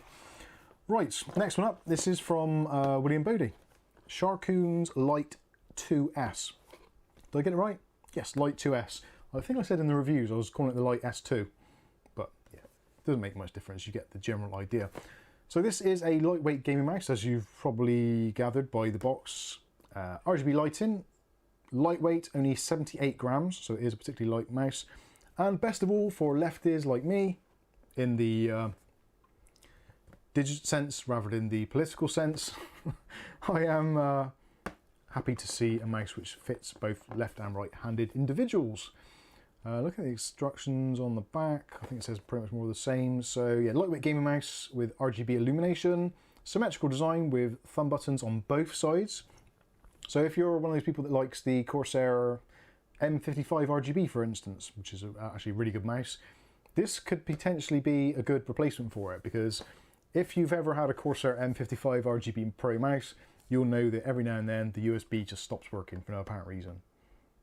Some days you'll just turn it on and the mouse will be dead, completely dead as a doornail. You have to turn the PC off, unplug it, plug it back into another port, or plug it into the same port even, and it'll work. It's very weird. Mine's actually being RMA'd as we speak. They are sending out another one which apparently has the issue fixed. I don't believe it for a minute because it's Corsair. So we'll keep you posted on that to see if it still is as bad. But yes, this is a potential replacement. I've seen this for some weird prices around the globe. In some places I've seen it as high as £50, and in some places I've seen it as low as, I want to say £10, but I can't remember now. I think it's £15, where it is ridiculously cheap. I think the normal kind of ballpark price you'd be looking in the UK is going to be about 25 quid. So for a lightweight gaming mouse with RGB, with Omron switches and a Huanu sensor for the wheel and stuff, is bloody good. The DPI is only 6200, but when you're using it, it doesn't feel like it's a lower resolution mouse. It feels like it's around about 10,000 to 12,000, to me at least anyway. So it has got 220 inches per second tracking, max acceleration 30 Gs, honeycomb structure, PTFE mouse feet, and you get a spare set as well, which is awesome, which is often not done. I think that's pretty much it. Yeah, max DPI or CPI 6200, minimum is 200. Optical sensor, oh, the sensor, Pixar PAW3327, which is a pretty decent sensor for kind of mid-range gaming. Anyway, too much waffle, let's get on with it. Now, for me, there's a lot of people out there that love a cordless mouse. I'll be honest with you, I hate them. Well, actually, hate is a strong word. I won't say hate. But I'm not a fan of wireless mouse. Purely because they've got to be plugged into something at some point or other. Some of them have inherently kind of lag, which gets introduced. So then you end up spending a little bit more money than possibly you would want to. Yeah, you get the general idea. So I'm very at home with a corded mouse. So instruction manual, mostly cardboard packaging, although for some reason they don't appear to have made a big song and dance about it on there. I wonder why. Oh yeah, because they're just doing it rather than telling everyone they're doing it. You get people like that actually. For those of you that still work in the real world and have a job where you're in a workplace, there's probably going to be always somebody that tells you what they've done. Rather than just doing the job they're paid to do, they'll make a point of telling you and letting everybody know what they've actually done. I know I've met a few people like that. The BBC was full of them. People would literally come up to you and say, right, I've done this, I've done that, I've done that. That's your job. Are you telling me this for any reason other than to some form of congratulation for achieving your actual job? Well done. Anyway, I digress. So very well done there to Sharkoon. Literally, all of that is cardboard, recyclable, very nice. A very small pamphlet with a QR code for the other stuff, such as the compliance regulations, all that kind of stuff. And being this is in about 30 languages, yes, that's totally understandable. So yeah, QR code, excellent job. Very small pamphlet, excellent. Recyclable cardboard, fantastic. No actual plastic in there, no plastic tags on the top, so that is all cardboard. Yes. Logitech, take notes. This is how you recycle stuff. Extra plastic feet. Actually, these are PTFE, so that's slightly different. But as you can see, they've done it on a very small piece of, well, they couldn't have made it any smaller really, that trimmed out piece of plastic. So the spare feet are all on there, rather than having a huge sheet. So, totally understandable, and the fact they've actually put them in there is great.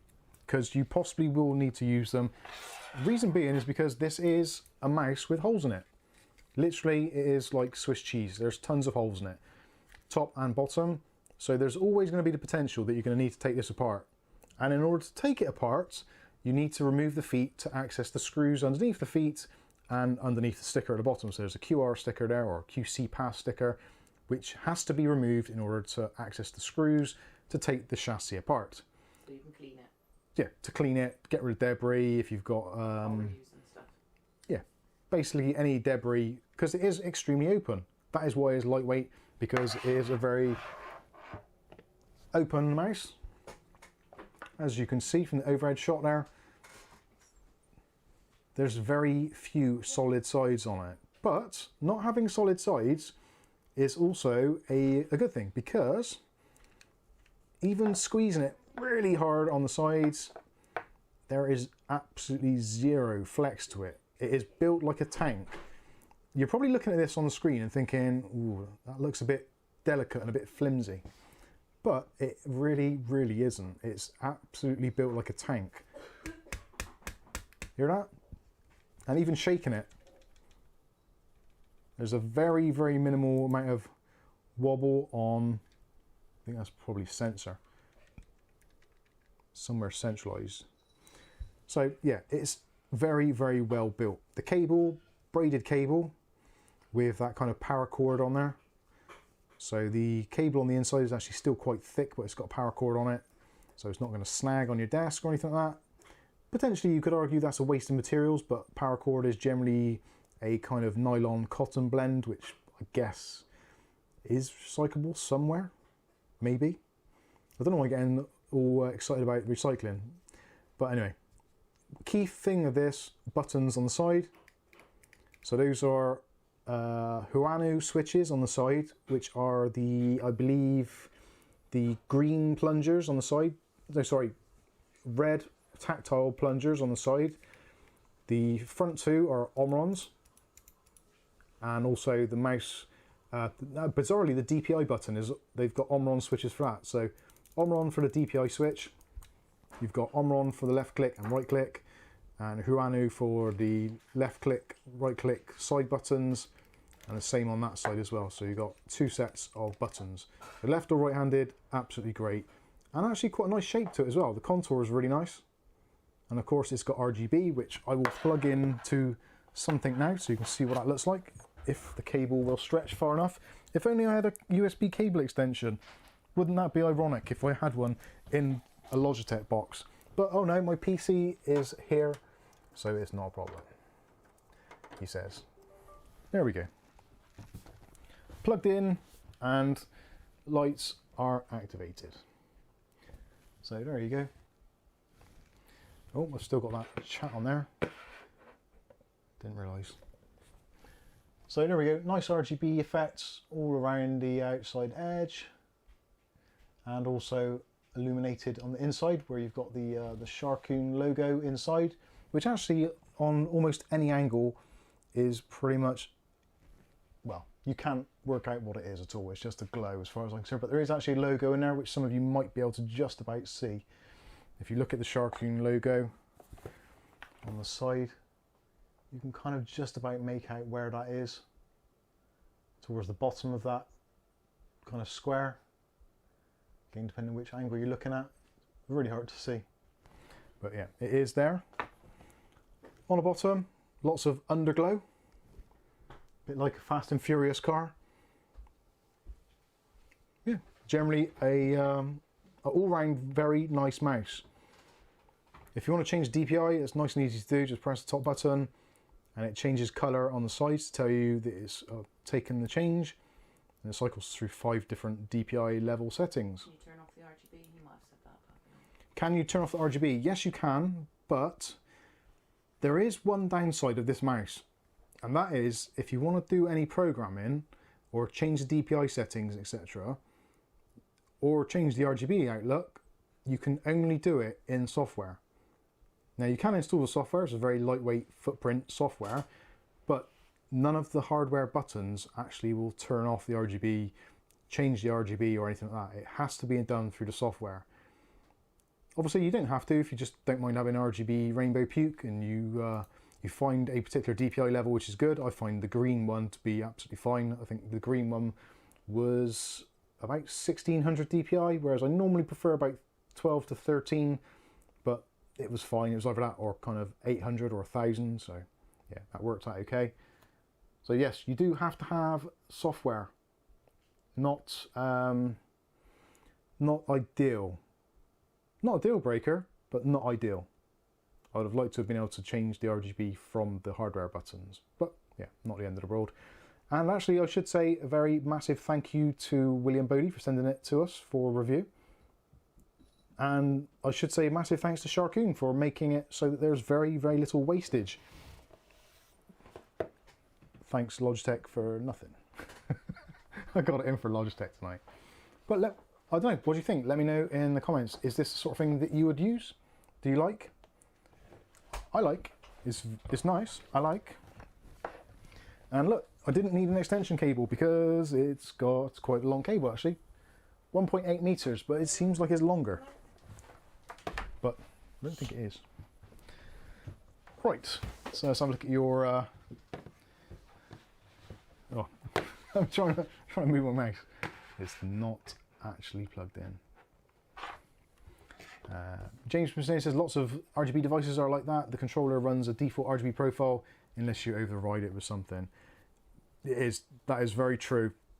A lot of mice, well, I'll say not a lot of mice, probably a good 60 or 70% do have the ability to actually modify the settings on the fly without software, which I prefer the option of being able to do that. Obviously, if you can, it is preferable to not install software unless you really have to, or unless it is one of those things where it's quite a cohesive system, like the MSI Center, IQ, love it or hate it, it kind of does the same sort of thing. Yeah, it's just a shame really that you can't do those sorts of things with it. If you're maybe buying your first Sharkoon product, because although they do quite a few things, they do some really nice cases, they do some keyboards as well, and obviously fans and things for cases. I think they do, oh, they got a headset as well, haven't they? The Sharkoon headset, but they all run in different subsets of software. So they haven't quite got to the point yet where they've managed to kind of step up and create their own ecosystem for software. So it means having lots of different pieces of software to control various different things. I think I did say that previously when they sent me, what was the other Sharkoon mouse I had? There was another one I had a while back. Can't recall which one it was. Might have been the Shark Force. No, something before that or after that. But yeah, I had the headset and the keyboard and this, that and the other. And it was like, well, come on. I don't want to have to install multiple pieces of software. Sadly, Techware are in the same boat as that, which I think most of it really is probably all the same stuff. Basically just rebadged and rebuilt. I don't know about you, I detest all these different pieces of software. I really do. And having to install them on the computer all the time just to test things is like, oh God, here's another one. Is this going to be the one that makes my system go pop? Luckily, none of them have so far, but well, not that I know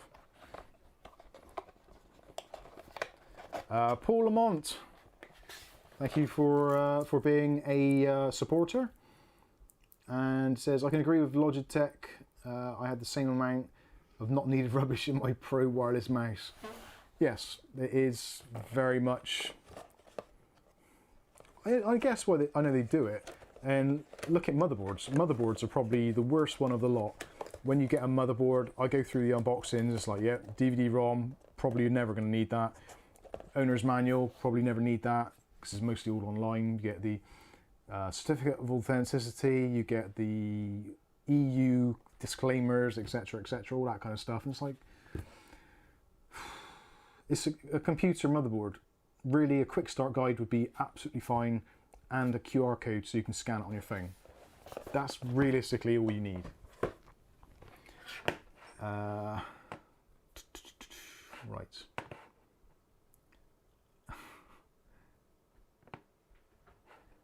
James Priscilia says, Mike, big up for sharing new RGB software with everyone too. I heard about it through you. I hardly watch Bitwit, but I always watch you 100%.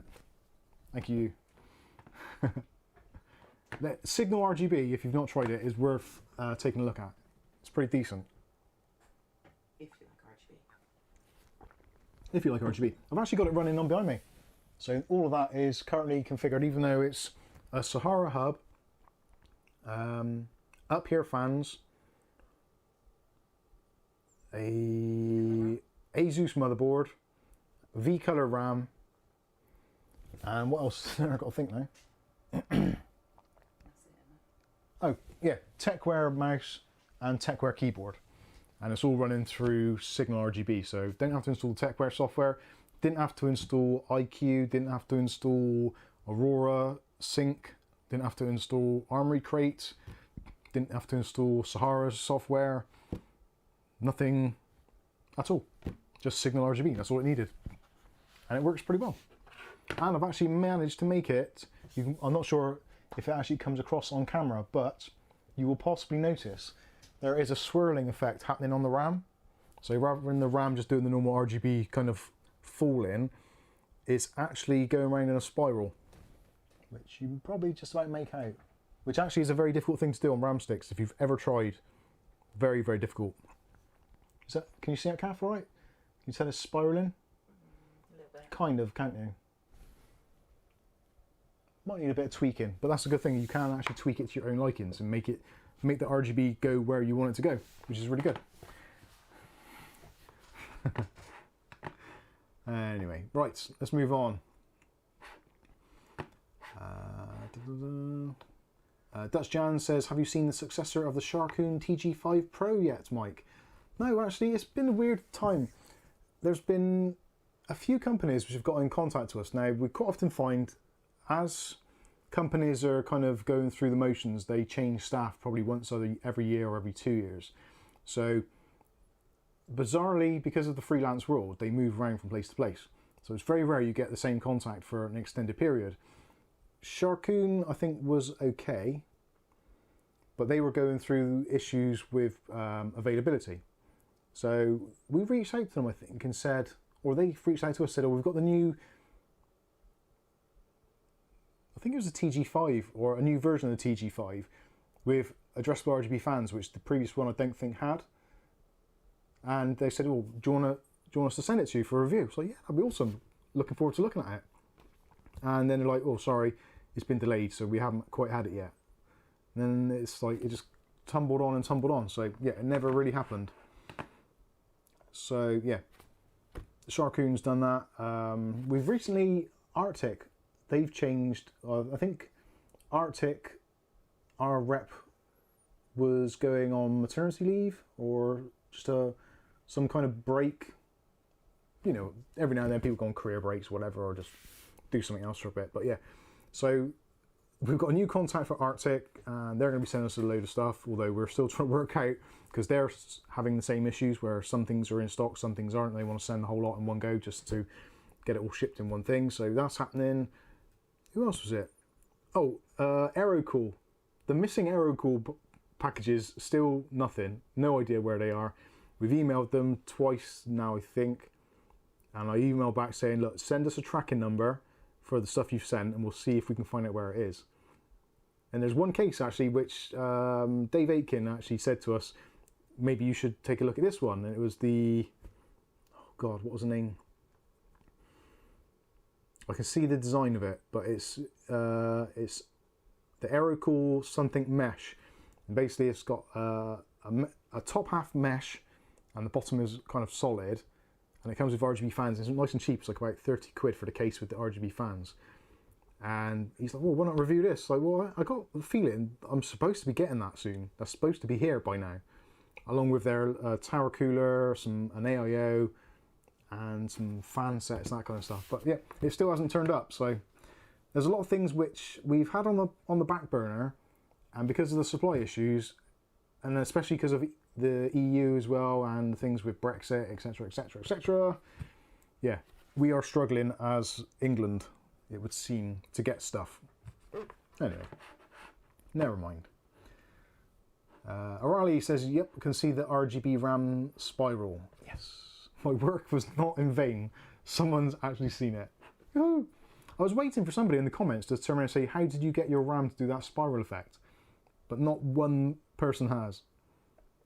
No doubt, some of you will do that. Hey? They're looking at you, not the RAM. Yeah, but they're not, probably. Or the kitten. Yeah, they're like, where's the kitten gone? Get rid of Baldy, I want to see the kitten. Or Maisie. Right. Right, what have we done?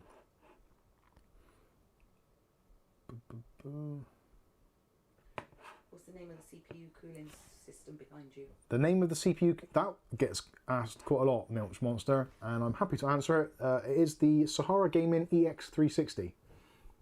And it is currently on offer. And it's cooler than your X. Yeah, it's cooler than your X. It says so on the box.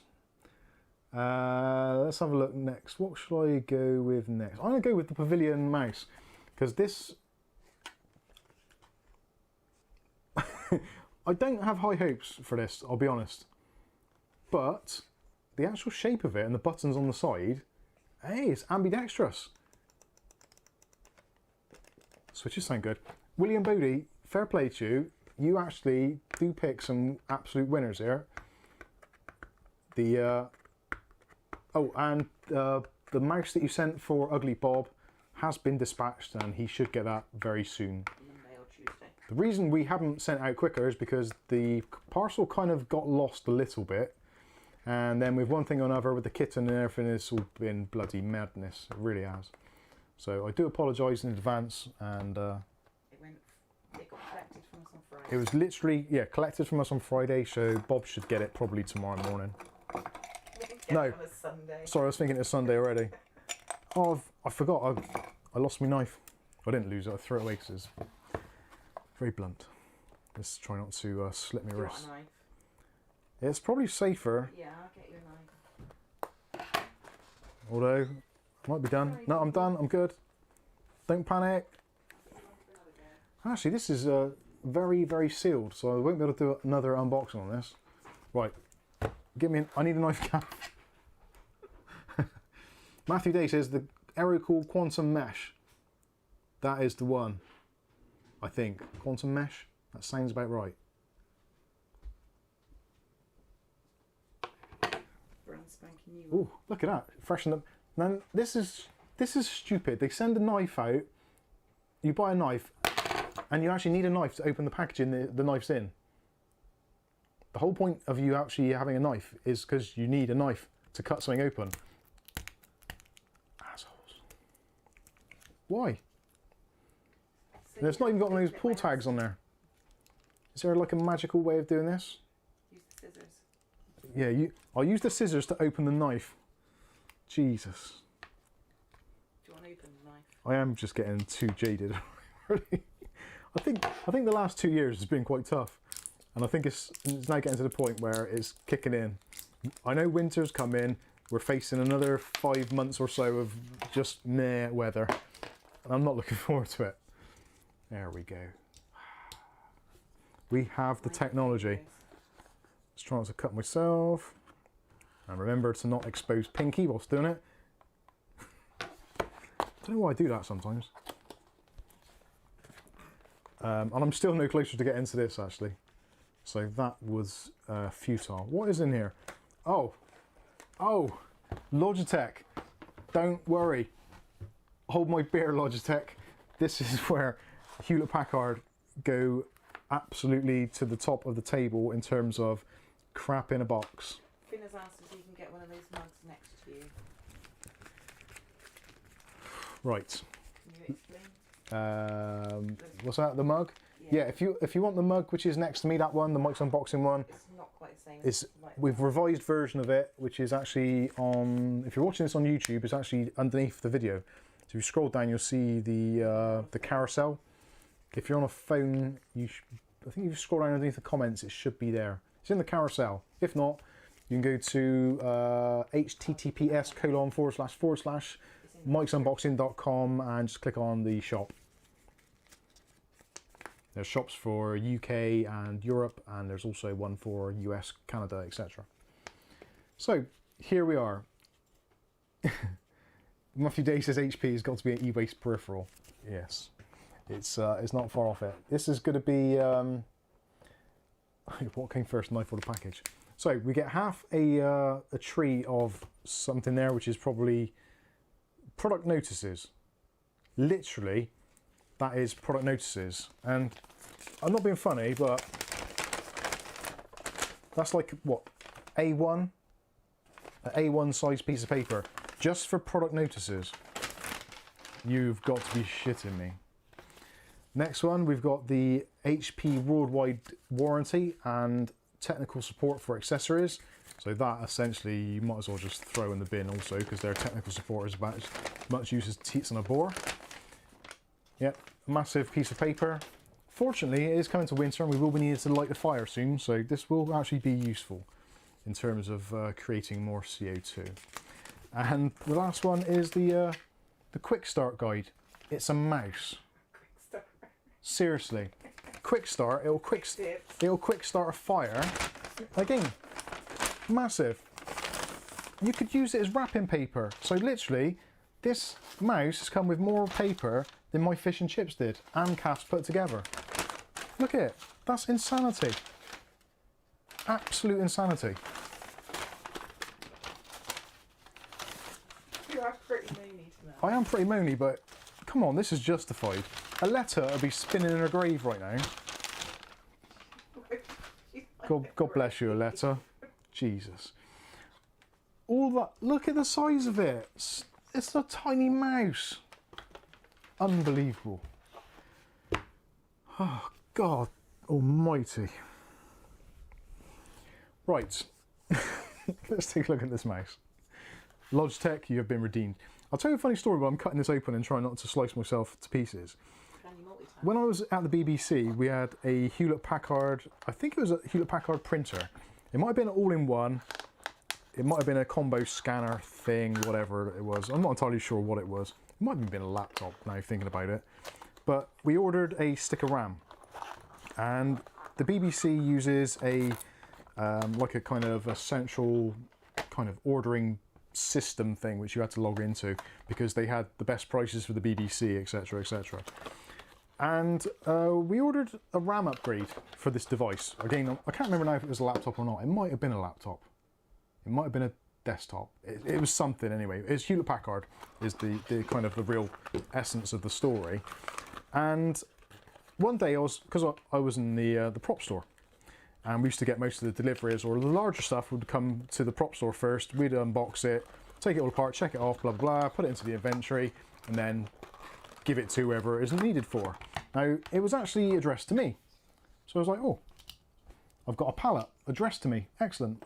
So we asked the building opposite if their forklift driver would mind taking this pallet off the truck, because we never had a forklift truck. We had a pallet truck, pump truck, that sort of thing. We didn't have a forklift. So the guy got the forklift, come over, took it off, wheeled it inside our little warehouse entrance. Cheers, mate, thanks for that. I'm thinking, I don't remember ordering anything. Possibly I've ordered some hemp rope, like some sash cord, which we used to get through loads of that. It's really heavy. That sometimes comes on a pallet. But the pallet itself wasn't particularly heavy. Because the bloke actually said, like, you sure you really need this? You could have lifted it off the truck. It's quite light. It's like, oh, is it? Okay. Looks pretty big. So anyway, it's all strapped down, etc. Big wooden crate on this wooden pallet. You get the general idea. Looks pretty industrial. Looks like it's been around abroad a few times. Long story short, we took it all apart. Box inside of a box, inside of a box, inside of a box. At the very bottom of this entire box was a tiny little package with an HP stick of RAM for, I think it was a laptop, maybe a desktop. But literally, stick of RAM about this big on a bloody great pallet.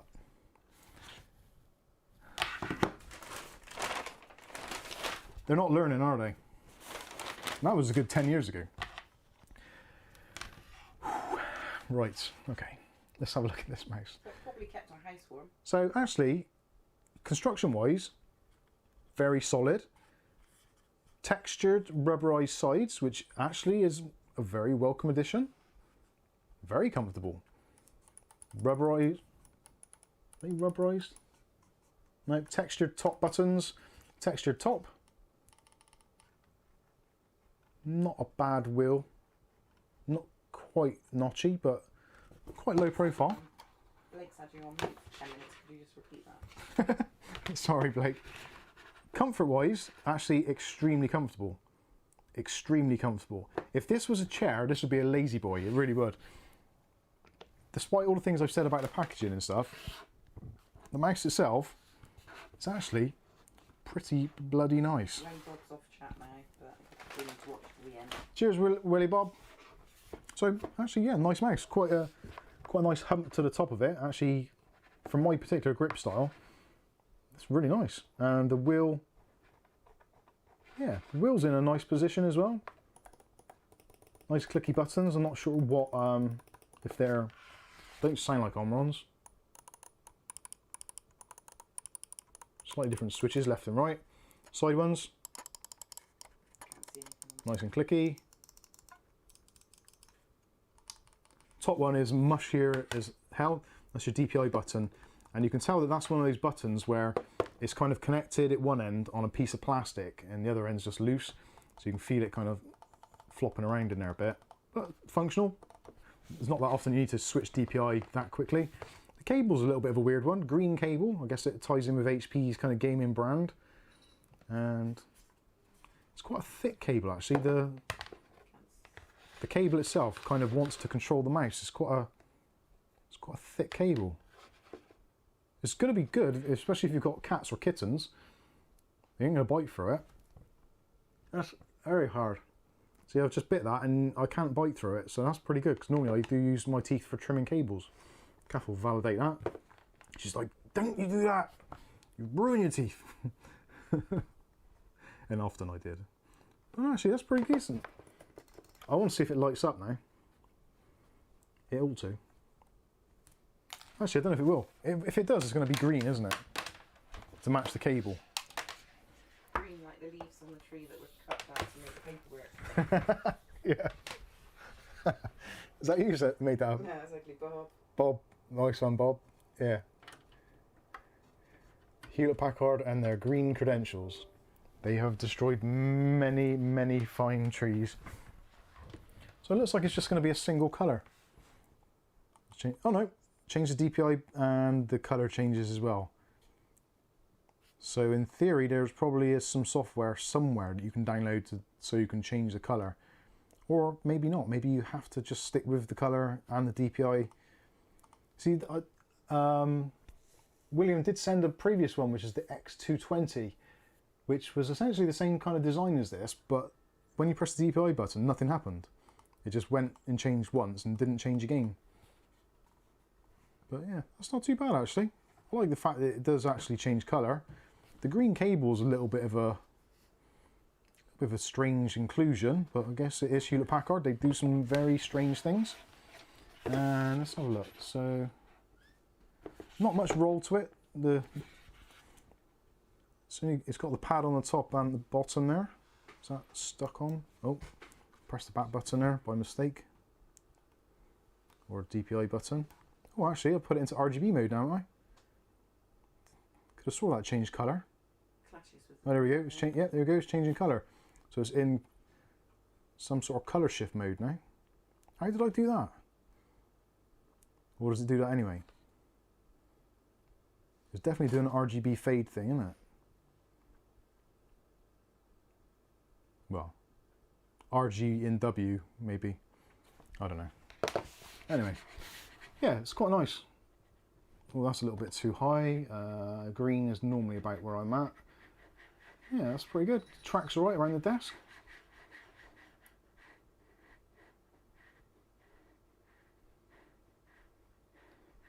Yeah, that's pretty good. Cheers, Welly Bob. Who said that already? I know, I just read it again because I just scrolled over what you said. I like that. Yeah, the green is... That is a really odd decision. Why would you make a... Because the mouse in itself, other than that green cable, it's actually a really nice mouse. It feels nice. It's got a really nice texture to it. It's got BMW grills on the front. BMW grills on the front, yeah. But the weirdest green cable in the world. Which is going to stick out like a sore thumb because it's literally on your desk next to your hand and your keyboard, so it's going to be in eyesight all the time. I wonder why they've done that. That is a very unusual thing. Sharpie? Yeah, Sharpie might be an idea. Or actually heat shrink. Take the cable off this end, possibly. Might be able to put some heat shrink on there. Or just use a plasti dip. That might be a bit messy and mucky though. Doesn't stretch too well. Or even a power cord. Power cord might do it. But yeah, that feels nice. It's got a nice shape to it actually. I Carbon wrap. And with those bits on the side, yeah, carbon wrap. I've had it for a little while now. No, we haven't had to use that. James from Sydney says, Switch is rated for 1 million clicks, but only 750,000 clicks from your sausagey fingers. Yeah, quite likely. They wanted to go green. They did want to go green, then they chucked in half a tree's worth of...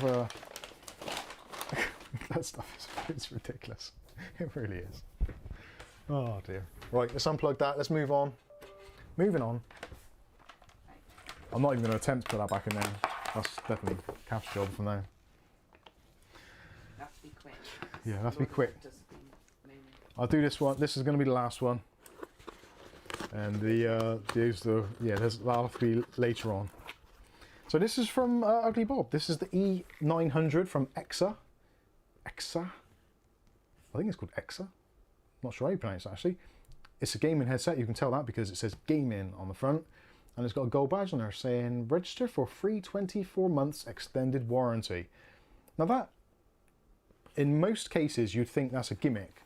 But actually a 24-month warranty for what is likely to be arguably mass-produced Chinese stuff is actually putting their money where their mouth is. Because, now I'm not being disrespectful, but there are a lot of products which come out of the Chinese factories which are, how shall I say, not entirely quality controlled. I think that's probably the kind of best. Now it happens for all companies, to be honest with you. It's not just, I'm not being anti-Chineseist or anything like that. It is a global thing. But because a lot of manufacturing is done in China, obviously they do manage to do things at a considerably cheaper price than most other countries around the world, especially for electronics and these kind of mass-produced things. It's done at a certain price point, which, yeah, inherently is going to cause problems for certain devices, electrical devices, and certainly things like headsets, headphones.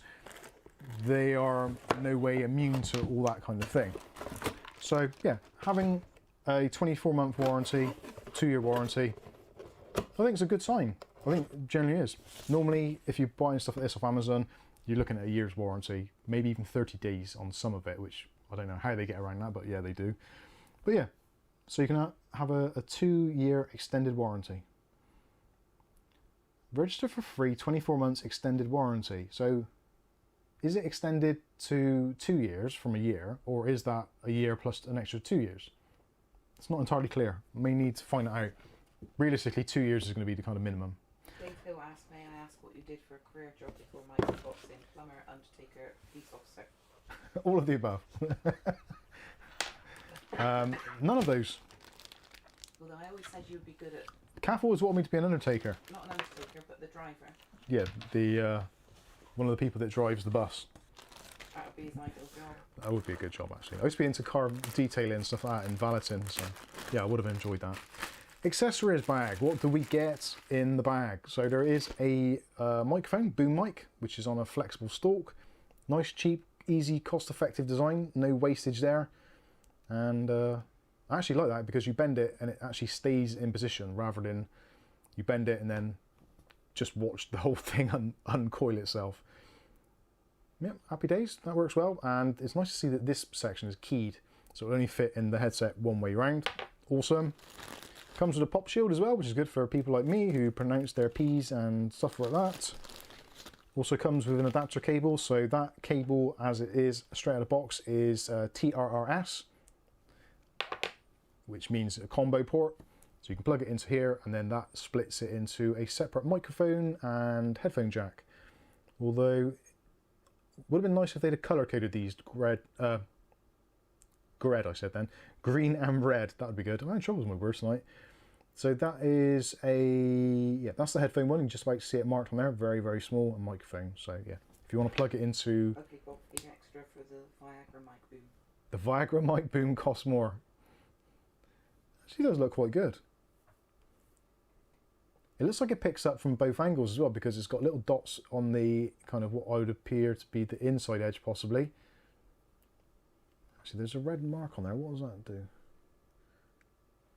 I know, this is the hot side. So yeah, that's the hot side. That's the outside, but it has got holes on both sides, so it should do both.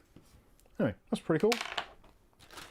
What else we got here? Not too much wasted paper, so a user manual guide, which is multilingual, so yeah, I guess that kind of makes sense. Tells you how to plug it in, blah blah blah, how to use it on PlayStation 4, etc, etc. So yeah, relevant information. And also a thank you from Jack Lee, the founder and CEO of EXA, saying thanks for buying, and do not return this product. ESCA can help. Register your warranty, product or setup issues, so that's all good. On a simple double-sided printed card, I'm quite happy with that. Comes in like a leatherette bag. No leather has been used, so Greta will be happy. And it's kind of lined on the inside with microfiber, so no expense spared there. Actually, to have a bag which is lined, Does it fit on the head? pretty impressive. I don't think it will fit on my noggin, but it kind of fits. The headphones themselves, moving on swiftly. If you Actually, had it the other way, you'd have little pigtails.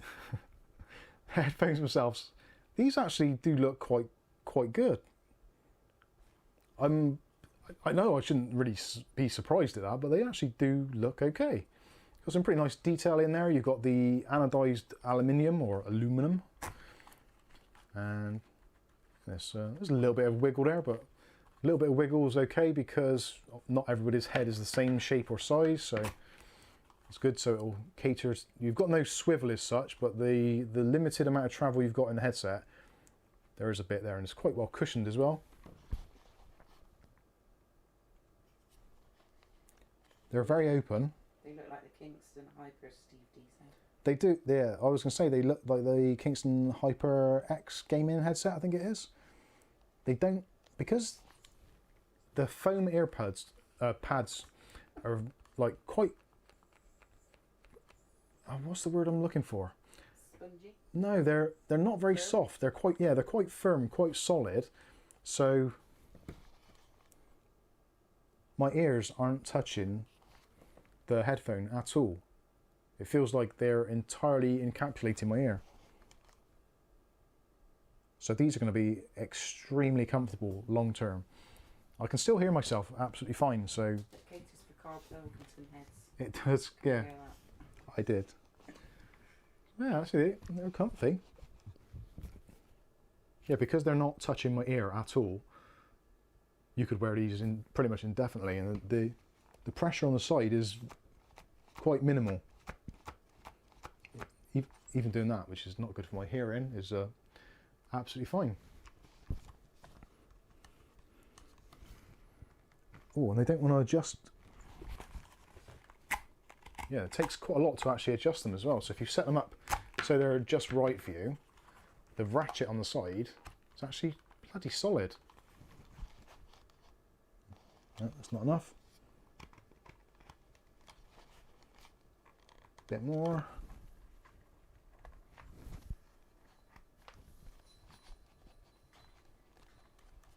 How much are they? Yeah, they're really comfy. I'm surprised actually how comfortable they are. I wasn't expecting that. The fact that it does fit over your entire ear, so your entire ear goes inside there, but doesn't touch the inside, that's a very unusual feeling. Because normally you feel it where you put on any of those over-ear headphones and they push at some point, but they are very large in terms of the actual, because they don't look large, What about with glasses? but they feel large. With glasses on, I haven't got my glasses. Are they? Just up there, I think, please. Steve D says they look like Kingston HyperX. They do, definitely. Yeah. Ugly Bob says, love these long term. EB Bird says, expensive headphone. I don't know if they are. See, Bob is the one you'd have to ask for that. I'm not entirely sure what was paid for them. So yeah, there's no... That's actually good because it keeps my glasses on a bit. There is a little bit of pressure holding them in, but... £20 on Amazon. Oh, 20 quid on Amazon. That's a bargain. Yeah. An Alan Carface. That doesn't feel uncomfortable at all.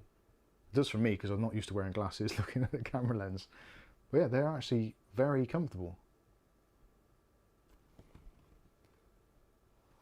So these are not overly thick glasses, but the says cold glazing, Specsavers. Why does it say that? These are the Luther glasses, for those of you that are wondering. So yeah, you can put your glasses on nice and easily with them. Yeah, happy days. Now, I should have gone Specsavers. Now the real test of these is obviously going to be the audio quality, which I'm not going to test now because we've run on way too long as it is, and I will save that for the full video. And Lord Directus will get upset if we go on too far. James Michelin says he said test this. You're such a child, but I like it. Carry on. Right. Yeah. So far, I'm impressed. Obviously, the real proof of the pudding is going to come down to the audio quality. So that is going to be something which we're definitely going to have to examine. I'm not going to do it now, like I said, because these things do take time, and I don't want to just turn around and go, oh yeah, they sound great. Especially when I've got so much other stuff going on in terms of other sound stuff around me at the moment. So that wouldn't be fair to the headphones or to you guys, because I could turn around and say, oh yeah, they sound great, and then after, in retrospect, go, well, there's too much going on, we had a lot of electrical interference going on, maybe they don't sound as good. I wouldn't like to mislead anyone in that respect, so I won't. So, thank you, Bob. Awesome stuff. Hopefully if they sound as good as they feel, I think those are going to be really good.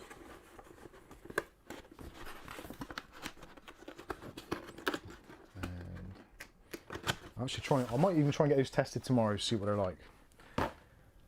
Whew. Yeah, I think that's going to be it. I've overstretched my my time again. Bob says I'd pay 20 quid just for the GIMP mask. Oh dear. Arletta says I'm currently using Bear Dynamic DT770 Pro headphones. I love them.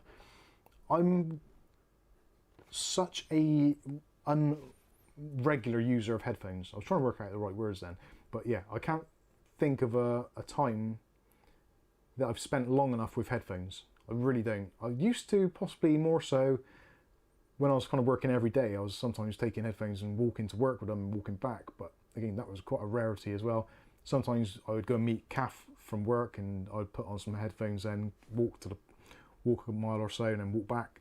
That was about it. Whereas now, because of the world and the way it is, going outside is becoming less and less of a thing. But saying that, noise cancelling has come into its own, especially indoors. So noise cancelling ones, I guess now, are the ones that I tend to test with more of a bias, because I know what it's like to be in an environment where there's loads of noises going on. You just want to concentrate or block out things. So, yes. Right, yeah, I think that's going to pretty much wrap things up. I don't think there's anything else I can really get into now because it's going to take way too long. Is Poppy still asleep? Yeah, do you want me to get her? Yeah, let's have a little look at Poppy. I'll give you guys a close-up of Poppy so you can see her before we call it a day.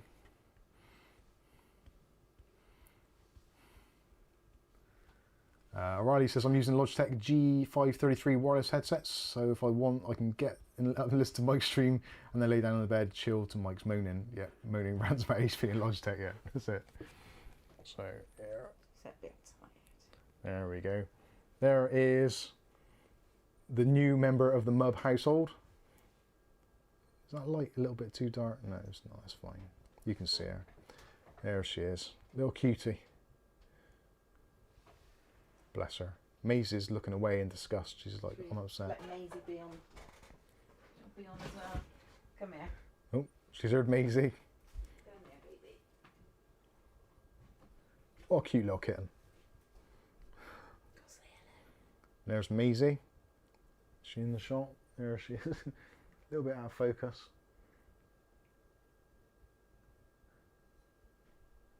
Oh, bless her. She's tired. Maisie is a bit jealous. Yes. See, I'm not animalist. I'm showing mice and cats, and I'm imagining that I've got some of the curry sauce on my fingers from the chips earlier, so she's licking it now. Oh, that's horrible. All right, pack it in. Oh, tired. Skystalker says, how much is live shipping across the Atlantic? It would be way too much. This is a wireless cat. Doesn't have any wires attached. Are you enjoying yourself there? Oh. Playtime now. Playtime! Oh, big stretch. Oh, bless her. She is so cute. Nope, she's had enough. She wants to go. Oh no, she probably wants to go in the kitty litter now. She had a bit of curry sauce flavour from the fingers, and now she wants to use the litter. Bless. Right, I'm going to call that a day, I think. Thank you all so much for bearing with us through our technical difficulties and my constant wittering. I do appreciate it. If you haven't already, please, please, please hit the like button. And if you haven't subscribed already, if you're new here, hit the subscribe button. You never know. You might even like it after a while. You'll get used to it. Kath did. It only took about 30 years, but she eventually got used to it. So, yes. I think that's going to be it. So thank you all for taking part. Thank you for the stuff that you've sent in. Thanks to Ugly Bob. Thanks to William Bodie and all the others. Dave Aitken as well, who sent the mouse over for us to check out.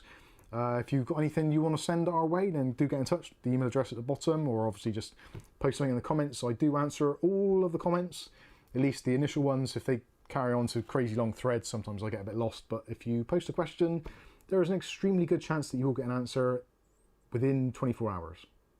I'm good like that. Even if it's a bad comment, I will still probably answer it. I'll probably get offended, but I'll probably still answer it. Anyway, thank you all so much for taking part. Thanks for super chats. Thanks for all the stuff. And we will catch you again this time next week. So, oh, actually, the clock's going back next weekend. So, that's all right. It's fine. It'll be Sunday. So, yeah, doesn't matter. We're on Saturday, so it's absolutely fine. So, I've been Mike. This is Mike's Unboxing Reviews and How To. And hopefully, we will catch you. Yes, you. In the very next video. Thanks for watching. I can use the buttons. Oh, so cool.